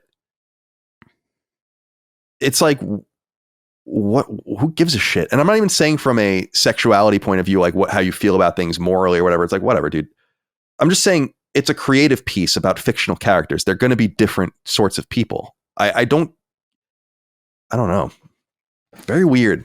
Dude, it kind of goes both ways, right? There is this horseshoe effect even here where it's like the things I'm saying are things both sides would say, where my whole point of view is like, it doesn't really matter. It's what serves the story, as opposed to people wanting to see like only straight white men or only beautiful people or whatever. And then people being like, it's got to be the most diverse thing ever. Kind of making a similar argument of steering art away from its intent. Yeah. And towards something else. I don't know. All right. The derangement goes deeper, though. Kai wrote in and said, hey, CDC. In light of the intergalactic discourse, I wondered if any of you agree that Neil Druckmann might be the most overhated man in games. People seem absolutely desperate to discredit his work and his character for seemingly no reason whatsoever. His games don't have to be to your liking, but the relentless torment this guy gets from just about every side of the internet is truly baffling. Is it his wokeness, his connections to Israel, or just his internet's collective jealousy, bitterness, and stupidity that's to blame here? Thanks. I always think it's funny when someone describes Neil as woke, because he's not. Like, I've said this many times. He's a politically liberal person, but he's not woke. And putting a lesbian in your game as the protagonist is not a woke decision. That's not what wokeness is. At least from my perspective. I mean, it is now, ultimately. Yeah, I mean, well, that's You know what it's been reduced to in some sense. Yeah, you're right in that sense. Yeah. But I feel for him as someone who knows him, but I also just... The biggest thing for me is he's a big boy, and I don't think it really bothers him. And frankly, if I were him, it wouldn't bother me either. It's like, I'm the head of Naughty Dog and the creative director of these famous games. I'm like a director and writer and producer of things on HBO. Like, I'm good. You can think like whatever you want. I've succeeded many, many, many, many, many times over from that perspective. You know, it's like, but the bigger thing to me is just, it checks my own presuppositions of other people that I hold to myself. But when I see the way that that people talk about and the consensus about someone that you actually know in some sense, and it's not true, then it makes you wonder about all of the things you think that you couldn't possibly know were true or not, but you think are true. And that's the big thing that I take away from this. In other words, like, I feel bad for Neil, but I don't think he cares, and I don't think it matters. Like, the bigger thing again is just what it says about what this particular perspective that I see things through says about all the other things I think. And it's too bad. I've said this before, and I say it unapologetically. Is some of it because he's Jewish and he's Israeli? Yes. Yes. All in capital letters with an exclamation point after it, bolded and italicized and underlined. Yes. Like, undoubtedly. But that shouldn't offend you if that's not you, by the way. It's just pointing out something that's fairly obvious. But at most of it, as I've said in the past, most of it's not that. It is about the content and all the rest, but I just don't get it because dude, I get why people, I think Cliffy B is an interesting person. I like him, but I get why people don't like him. I get why people don't like Jaffe. I love him, but I get why people wouldn't like him if he rubs you the wrong way or something. I even get why people don't like a Jonathan Blow, right? Although I think the hate on him is like crazy and totally political and nothing else to do with anything but politics. The hate of Neil, I'm like, I don't really get it because he's not pretentious. He doesn't say the wrong thing in an interview. He's not up your ass saying crazy shit on Twitter. He works for a Sony studio. They're not allowed to say anything. And so he's got a very vanilla persona, very inoffensive. He's not a Randy Pitchford. tweeting out 25 shift codes a second. Like back in the day. Jesus Christ. The word shift codes just brought me back to that. It's like that gif of who's that character? Oh my God. There's like I think Chris Evans getting old. Or like some character getting like old immediately. Shift codes. Holy shit. Man. Yeah, so I guess that's just the duality in which I look at it. Is like, yeah, from a personal level, I don't like seeing people that I know being treated badly. I don't like really seeing anyone being treated badly personally. No, I'm much more human and personable than that, I think. But at the same time, knowing that the person is unaffected by it, I then just look at it from a different perspective, which is just maybe people are just crazy about everybody, and maybe we don't have a realistic view on many people. So I don't know. That's my thought. True. Yeah. Well, my worry is that it could get worse for him. Because I feel like there was some revisionist thinking about Last of Us Part 2 after a lot of stuff started happening with the conflict with Israel. Yeah, with Israel, yeah. And so we don't know a lot about this game right now, but surely his life experience is going to influence his writing.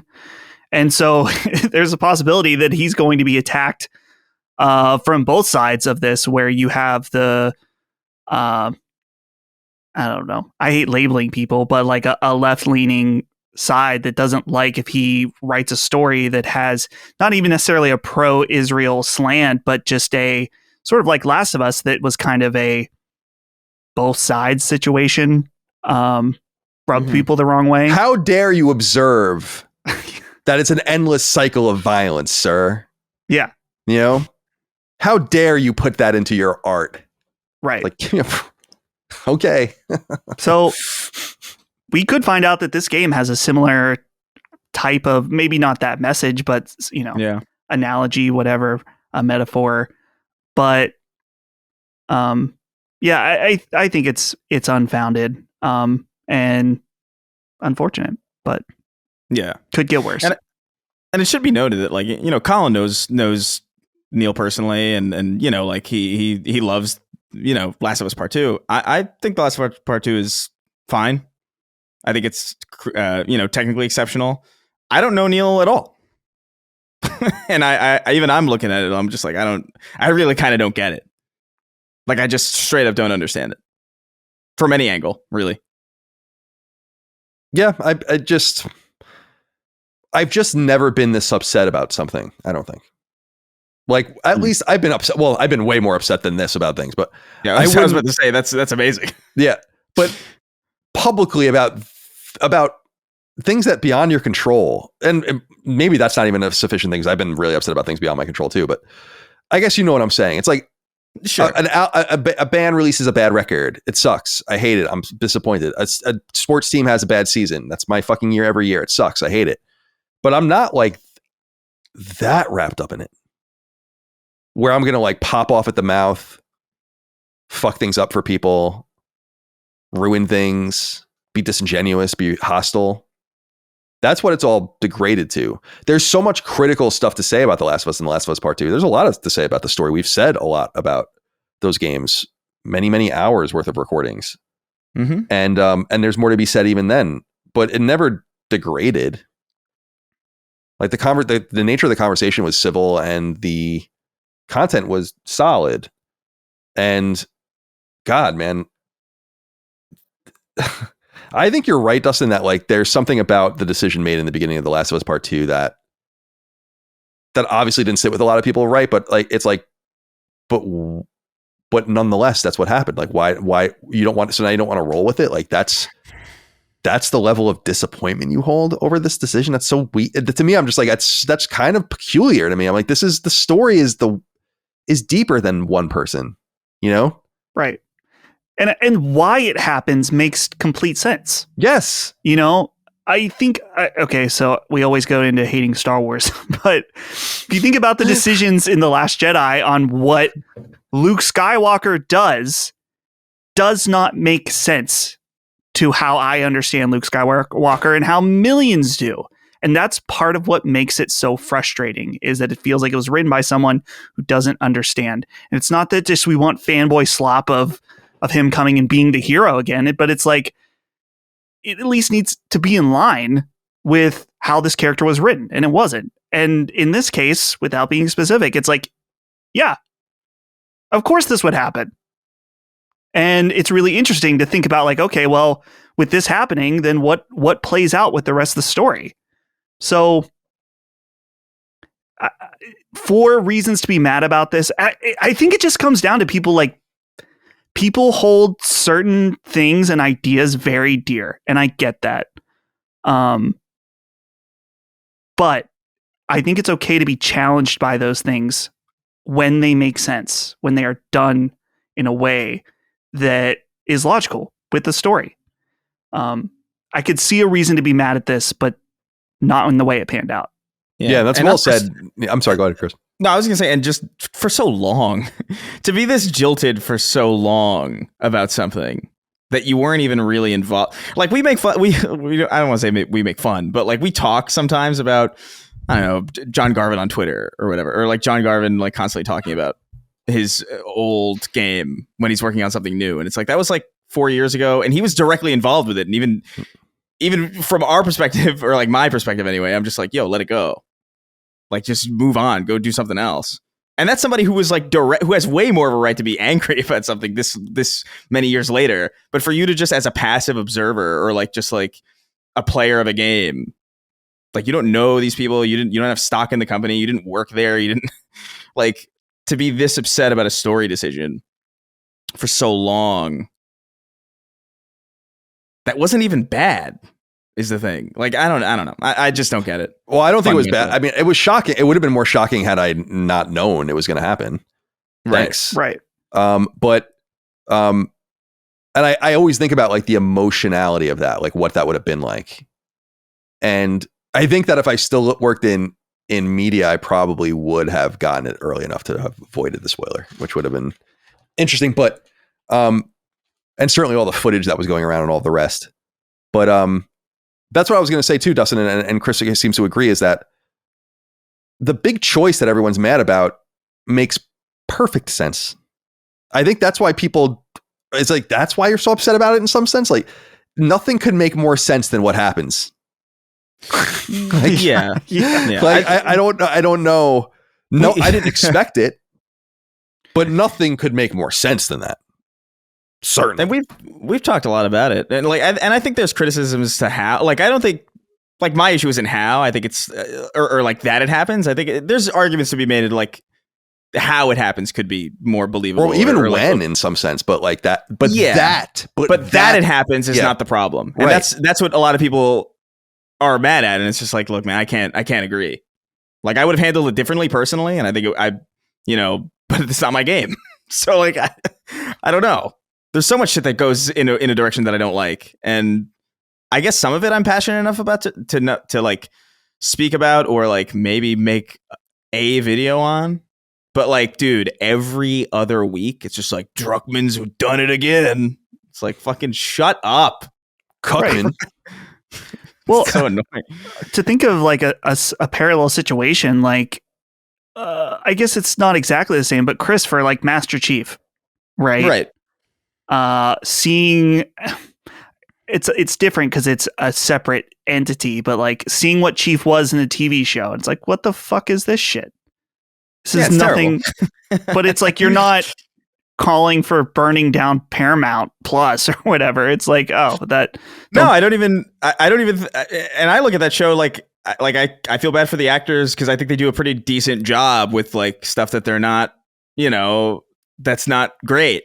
But that's also like people who had nothing to do with the games working on, so you know what I mean? It's not even like the vision of the original creator, which is like, I can handle something weird if it's from or something that I didn't expect if it's like from the same people.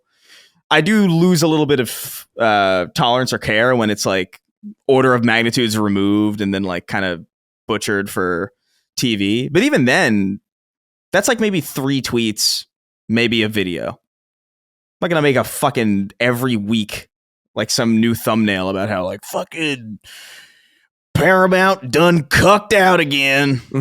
Like, I'm just, it's so exhausting and tiring. And even on the video, like I've been writing this video for so long because I have so much to say about it. But like I've been writing about this Halo TV show for a while, and there's stuff that I like about it that I think it does a pretty interesting thing with certain things, and I would say that. But like, there's no nuance with Neil at all from a lot of these people. It's not even like, oh, The Last of Us was great, but they really dropped it in 2. It's like, no, it's like The Last of Us always been shit, and like, oh, The Last of Us sucks. And Joel, how could they disrespect this character that I apparently don't like, but like I have enough respect for to be angry that you disrespected him in this? I don't know. It's all completely psychotic, Right. From my perspective. It's unhinged. Yeah, it comes off that way to me too. Based just on the level of work, and I think this is just the kind of more objective part of it for me is like, okay, so you're looking at the guy who was like one of the lead designers of the original Uncharted, was the lead designer of Uncharted 2, was the creative director and writer and designer. And by the way, he co-wrote, I mean, other than Amy Hennig, you know, it's arguable that Druckmann was the one who was contributing the most writing to those early Uncharted games. Then by the time you get to Uncharted 4, he directs, he comes in and with Josh Sharon and saves this game and was the creative director and writer of that new version of it, the creator and writer director of The Last of Us, the creator and writer and creative director of The Last of Us Part 2. It's like, this is a pretty insane run. I don't, until could he stumble? Everyone's fallible, of course. Intergalactic could be the worst fucking game I've ever played in my life. Like, I have no idea. But why would you think that based on that record and the record of the studio? That's my whole point. Yeah. And that's why I know it comes from these deeper, weirder places, because it can't be about the products. Like, right. It just doesn't make sense. Yeah. You know? Everyone's like, oh man, Naughty Dog's taken a turn for the worse since he took over Naughty Dog. I'm like, Naughty Dog hasn't fucking released anything since he took over. What are you talking about? How can this be? There you go. See, it's all full circle. All right. This is an interesting question from Matthew Foley. It said, Sub-Sacred Sluts. The Intergalactic, the Heretic Prophet announcement trailer on PlayStation's YouTube channel. Right now, it's sitting at 90K likes and 222,000 dislikes. Personally, anytime Naughty Dog is making a game, I'm interested. The trailer's vibe really clicked with me, and that little tease of gameplay at the end has me excited. The studio has been perfecting third-person shooters for nearly 2 decades, and I can't wait to see the quality they bring to what's presumably a new style for the studio with a third-person action game. That said, this game is already becoming a flashpoint in the culture war. With the negative reception of Concord still fresh in everyone's minds, what are the odds Herman is getting in a call with Neil to strategize how they're going to battle this out? I think it would be a mistake to dismiss the backlash as simple brigading or trolling. The culture war is messy and irrational, but if they don't address this head on, it's going to have a negative impact.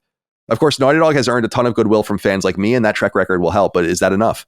What do you think Sony and Naughty Dog need to do to ensure the Heretic Prophet becomes the success they're hoping for? And how should they approach dealing with this initial reception? Cheers from the true north.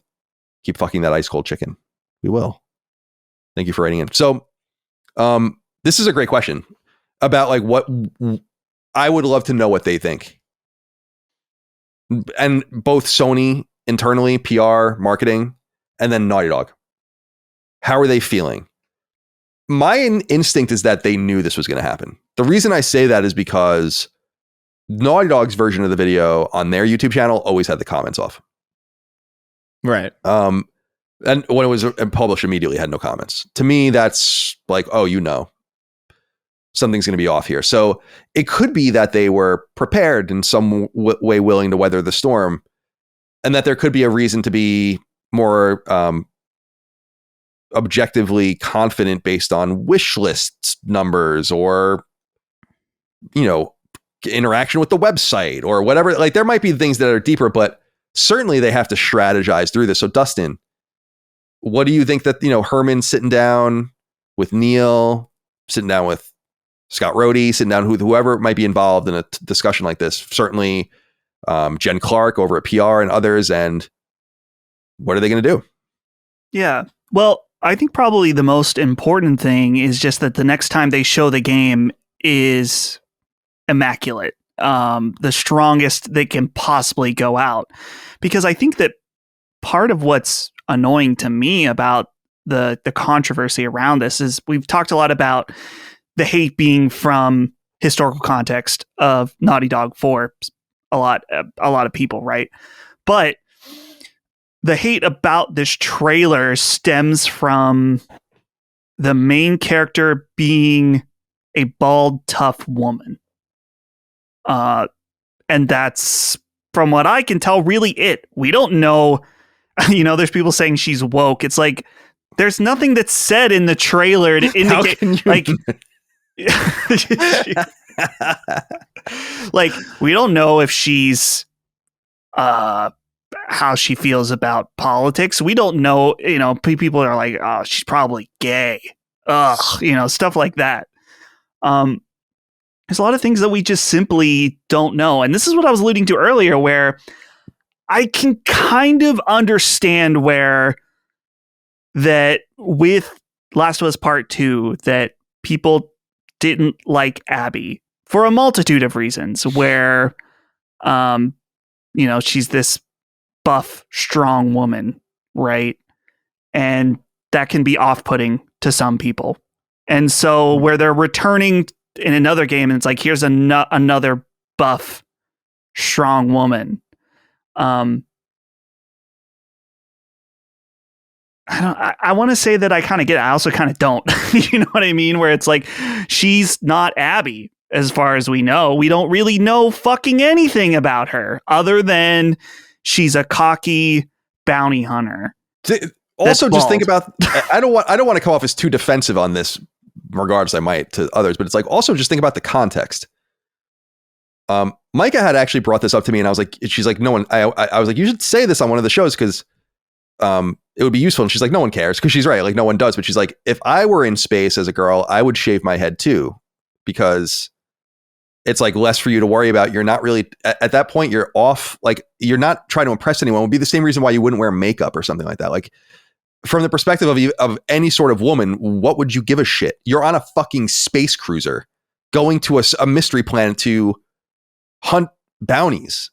Right. It's like, why isn't she beautiful? Where are the heels? And like, it's like, Jesus Christ. Like, well, it really look is around. You could make a counter argument. Then it's like, well, why is she wearing name brand Adidas shoes if she doesn't care? Probably. Well, I would argue that that's because she's obsessed with the past. I mean, I think that that's what they're alluding to throughout the. Yeah, she likes old things.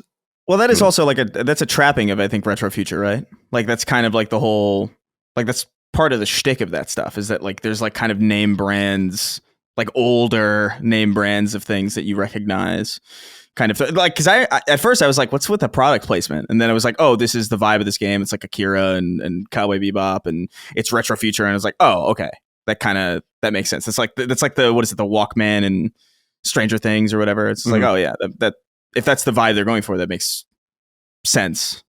And at least it's not like fucking, I don't know, Tubi or some fucking nonsense where you're like, what? Quibi. The main character pulls up Crackle to watch her favorite show. Yeah. Oh my God, I left crack.com.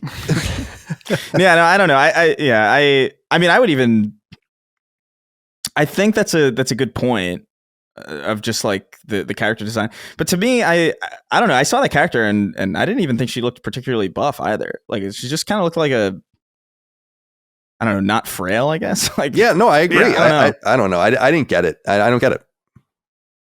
I just don't get it. Yeah. What should they do, Chris? What should Naughty Dog do? What should Sony and Naughty Dog do? How should they respond, if at all? I would fuck it. Like, I would ignore this entirely. I'd focus on making the game. Well, I guess like, I should say, I guess just to be more clear, I don't think they should say something literally, like, but what should the retort be in the product? I think the retort the retort from any criticism, even if it's mind-numbingly dumb or incredibly, well thought out, would just be to deliver a great game. And so, like, I think you just do that, or at least prove that, make the non-believers believe by just kind of coming back with a showcase either next year or whenever this game's closer to being ready of gameplay that looks great. Like a really good vertical slice that highlights what is unique about this setting. Although I would argue they kind of already grabbed me with Trent Reznor on the fucking soundtrack. Like, that is so cool. But yeah, I just think we need to see more gameplay. Like, because the ending to this trailer teases some stuff, but like, you don't really get a sense for like what the overall game's going to play like, or whatever, or like the deeper systems. And so I think I really just think a deep dive, or not even a deep dive, just like a solid vertical slice is going to be enough to convert a lot of people. Like, all it takes is one hype trailer to just completely undo all. The internet's memory is super. It's really, the internet never forgets, but they're also quick to not care. Like, if given an opportunity to, you know, like, they'll always remember some dumb tweet that you made like 10 years ago. But then, like, if you make the greatest thing in the world, people are going to be like, oh, that's fucking sick. Yeah, you're right. And people are going to be begrudgingly playing it too. It's like, fuck, damn, it's good. Or they just refuse to admit it. It's going to sell like 15 million copies. And they're like, no, it's actually shit. I platinumed it. It's garbage. By the way, on Wikipedia, the premise synopsis based on, I guess, a couple of interviews they've done and some other stuff. The Intergalactic, the Heretic Prophet is an action-adventure game set thousands of years in the future in an alternate universe where advanced space travel existed by 1986. The bounty hunter Jordan A. Munn becomes stranded on the remote planet Semperia while searching for the Five Aces criminal syndicate. For over 600 years, Semperia has been cut off from outside contact, and no one has been able to leave it. In seeking to escape, Jordan fights hostile blade-wielding robots. Yeah, but where are your tits? Show us your tits, honey. Yeah. I don't know. That's what the comments come off, by the way, to me like. Oh, yeah. All right. A couple more. Adam Welby wrote in, said, hello, Sacred Sirs. Since it's getting discussed in every corner of the internet, I want to get you boys on record with the elephant in the room with PlayStation games right now. After the announcement of Intergalactic and at the Game Awards, every single active original PlayStation IP except for God of War is now led by a female protagonist. What are your thoughts on this? Why do you think Sony is taking this approach with their games? Have the dynamics of the PlayStation consumer really changed so much in the last 10 years that they don't see a need for more traditional square-jawed hero archetypes like Nathan Drake anymore? Will every Naughty Dog protagonist moving forward be a buff woman in a tank top? Again, I just want to get your thoughts on it. It's interesting. I mean, let's think about this. Uncharted, we presume, is going to come back with Drake's daughter. The Last of Us is Ellie. Horizon is Aloy. What else? Oh, Stellar. I mean, if you want to count like Stellar Blade or something, I guess that's Eve, but that's not really a PlayStation game. Yeah. You could argue Ratchet and Clank, they introduced the female. Oh, Rivet, yeah. But she's not the star of the game, but I guess I just don't. I mean, I understand what you're saying in some sense. I mean, also Returnal. Although I don't know that that's really a franchise. That's just a one-off game. But there is I think that you would be lying to say that there's not a unusually high female presence. But I think that portends solid, balanced storytelling and world building. I've never cared about the gender of the character I was playing as. It just never really again, I've said this before, I've never read into a game where I'm like, I'm Nathan Drake. That's right. me. It's like, no, it's like it's fucking Lara Croft. That's who it is. It's like, you're playing the game, you're reading the book, you're watching the movie, you're watching the TV show, you're absorbing it through some other perspective. And so I never saw myself as tied in. It's not like when I was watching Turn recently, I'm like, man, I'm one of the fucking Revolutionary War soldiers. Like, I'm a passive observer of this thing.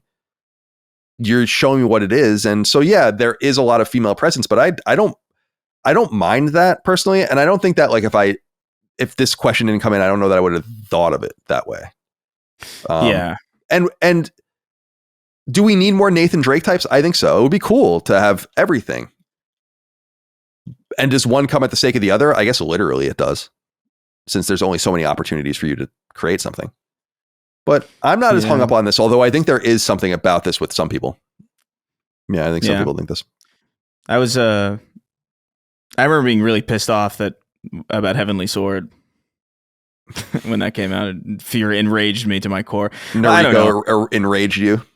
Yeah. Just, oh my God. Mirror's Edge pissed me off endlessly. I don't know. To me, I think of it from this perspective. If you, let's say your girlfriend or partner or whatever, even just a female friend of yours, they're like, oh, I want to play a video game. And you're like, oh, cool. I have this interest. Here's Uncharted. And she goes like, I can't really play a game as a guy. Yeah, exactly. You would think that was pretty fucking lame. I would imagine. It's crazy. It's kind of insane that you would. Yeah, I think so. Literally, just reverse it. And if that's you, you got a problem. I've never once thought about this. I've never, I remember getting Mirror's Edge and being excited. I was like, oh shit, a parkour game? This is fucking dope. I remember playing Wet back in the day, and I was like, oh, what the fuck? This is sick. Yeah. I remember playing published game. Yeah. Yeah. And I don't know. I feel like I've just kind of come across, I've seen so many female protagonists in video games over the years, not only in video games, but in I don't know, action movies and all sorts of things where it really doesn't register to me at all as an issue. And are there a lot now? Sure, but there's been it still doesn't even really balance out. The overall breadth of games is still either a male in the lead or just a complete create a character. I think that's a lot of games is that are that, or a mascot character where it's I guess Spyro's a guy, I guess Crash Bandicoot's a guy, but come on. So I think I don't know. I just think, and that's not to say that there needs to be a balance, but if it shakes out that way, that for an entire generation, the overwhelming majority of protagonists from a single publisher are women, so what? I don't really care, and I don't even really care the reason for it. I just want to know. I just want the game to be good, and the story to be good, and the characters to be well acted, and the game to be fun. That's literally all that I demand out of a video game. And if they fuck that up, then by all rights, criticize it. But the idea of just it's a bald woman. I hate that. Except for when I love it in Alien. It's just shut up. Yeah, Dustin, too many women for your taste. Yeah, well, I mean, when I do creative characters, I always make them women because I don't know. Me too. It's more interesting to me because I guess the argument is now most games, at least from PlayStation, are women. And certainly, I think you're right, Colin, that, yeah, there's definitely a slant for that in PlayStation first party, but I'm in agreement with you guys that I just simply don't care. It doesn't bother me. Are they well-written characters, or is the story good? Does it make sense? It's okay, cool. The one thing I do want to point out, and I'm not accusing Adam, the write-in of this, but a lot of people that complain about this, did they complain about this for Stellar Blade? Oh, I can't relate to Eve because she's a female. It's no, you didn't care. You didn't care one bit. They related to something. Couple things. My ass is so flat, I can't relate to Eve. All right. Finally, Alex Roberts wrote in and said, "Hi, CDC. With the announcement of Intergalactic, the Heretic Prophet is Naughty Dog's next game, and bearing in mind a significant portion of their studio spent years making the now canceled The Last of Us on the line, when do you think we'll get The Last of Us Part 3? It's now looking quite possible it'll be at least a decade since Part 2 released, and even the HBO show may have ended by the time we get the third game. Thanks and happy holidays to you and your families." It's an interesting question. I don't know. I really still feel like this game is being worked on. Obviously not since 2020. That's when The Last of Us Part 2 was released, and maybe it's in some sort of level of pre-production. But I find it impossible to believe that they would let the show outstrip the game, and how much of a mistake that would be, how crazy that would be. I would think you would want to time those things. That might be a delicate dance that's not even really possible because making games and making TV shows are so different. But also remember that The Last of Us Part 2 is going to be split into at least 2 seasons, and that buys us probably, the second season will come out 2025, and then that probably gets us until 2027 for the second part of the season if there's the same cadence. And by that point, you could see that it takes another year or two, and maybe you get the game in 2029 or something. I don't know. I don't know. But it's not the priority right now there, that's for sure. Dustin? I wonder, this is just, I guess, wishful thinking, some copium from me, that Intergalactic, maybe it's further along than we think. And I guess the hopium for me is that it's shorter than A Last of Us Part 2, and therefore hopefully takes a little less production time. And so, yeah, maybe Last of Us Part 2 is in a pre-production phase. And I don't know, when do you think we'll see Intergalactic? Probably not next year, but no, I would think I was saying 26. I would think it's probably when we'll see it. What if it was like an early 26? Yeah, like first 3 months. That's possible. I just don't think it'll be this year because I just think there's too many other games that they've talked about that need to come out, and you're starting to crowd the field. Like Ghost needs to come out, Wolverine's somewhere in there, which is kind of crazy. And this idea of there being a Venom game and Death Stranding's in there. It's like there's just too many things. Yeah. So more than 4 games that would from first/second party, I think would be an enormous wealth of games at this point. So I just don't believe that they're going to do it. Right. Yeah. So then I guess let's say Intergalactic comes out in 26, 28. Yeah, maybe? I mean that would be the earliest, I would say, unless The Last of Us Part 2 or 3 is like truly further along than I think. Which is, and I think I think that the project exists, and I think that it's written, and I think that they know what it is. Right. And I think that probably all ties into the HBO show. I think that everything ties up on the third game and maybe the third season or the third wave of seasons. It might be 4 and 5. So it might all line up, and that's probably what they're going to try to do. And that would be big money if they manage to do that. So I think that that's an important thing for them. Any thoughts here on this, Chris? No, I mean, I agree. I think that's probably what the cadence is going to be. I think it will happen, especially if Intergalactic isn't received well.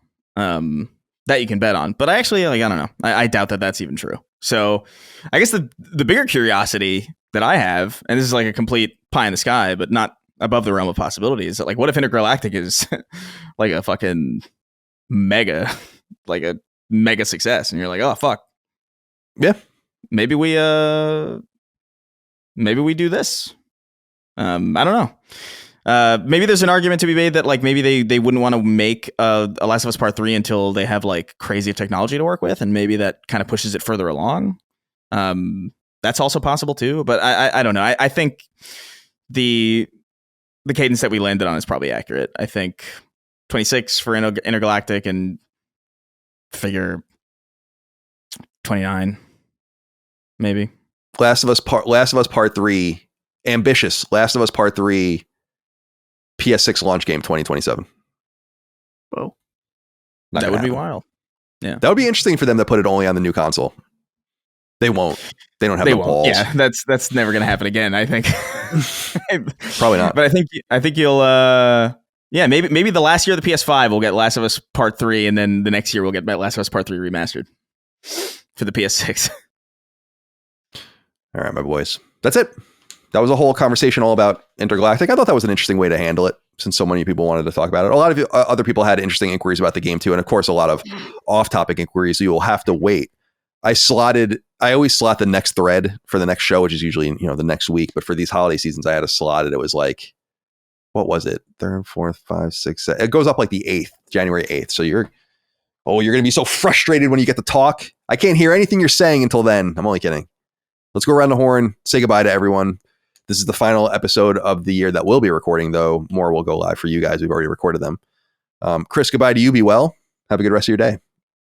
Yeah, you too. Have a good break from, obviously from the audience perspective, there will be no change, but yeah, I feel like we've recorded so much.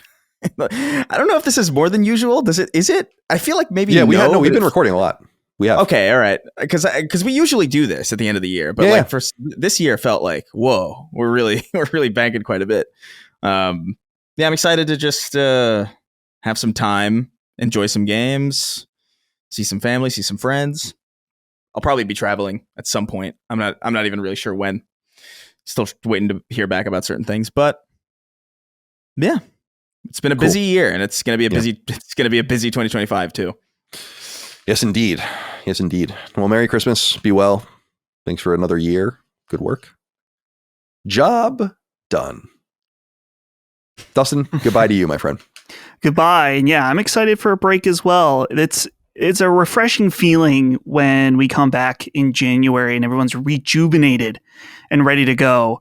And we talked earlier about how we're not having any new show announcements or anything like that. And I know that might be disappointing to some people, but for me, The lead up to launch is very stressful. And so it's, I mean, to be quite frank and honest, is that launching a show coming out of a break fucking sucks. So I'm glad this break can be less anxiety inducing. We can have a true break here. And so I'm excited for that. Some rest. We'll come back ready for next year. And thank you to the audience for being with us this year. We appreciate it.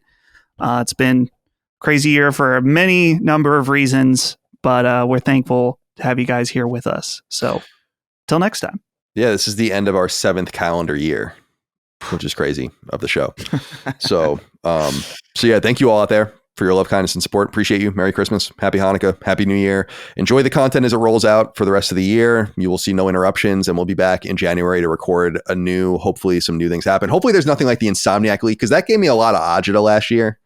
Oh, like, yeah. I really feel like we should be doing something, but we didn't, and it was fine. But I don't want anything like that to happen this year. Let's just be easy, be slow, let the news flow again. Like, imagine this Kadokawa thing happened like tomorrow. It's not the biggest piece of news, but it's like, Jesus Christ, are you kidding?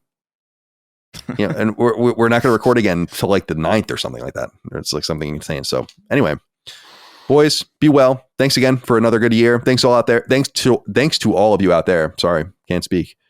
Patreon.com/laststandmedia for early ad-free access, and your support there is vital. We appreciate you. Laststandmedia.store for merch. Until next time, until next year. Goodbye. See ya. Take care, guys.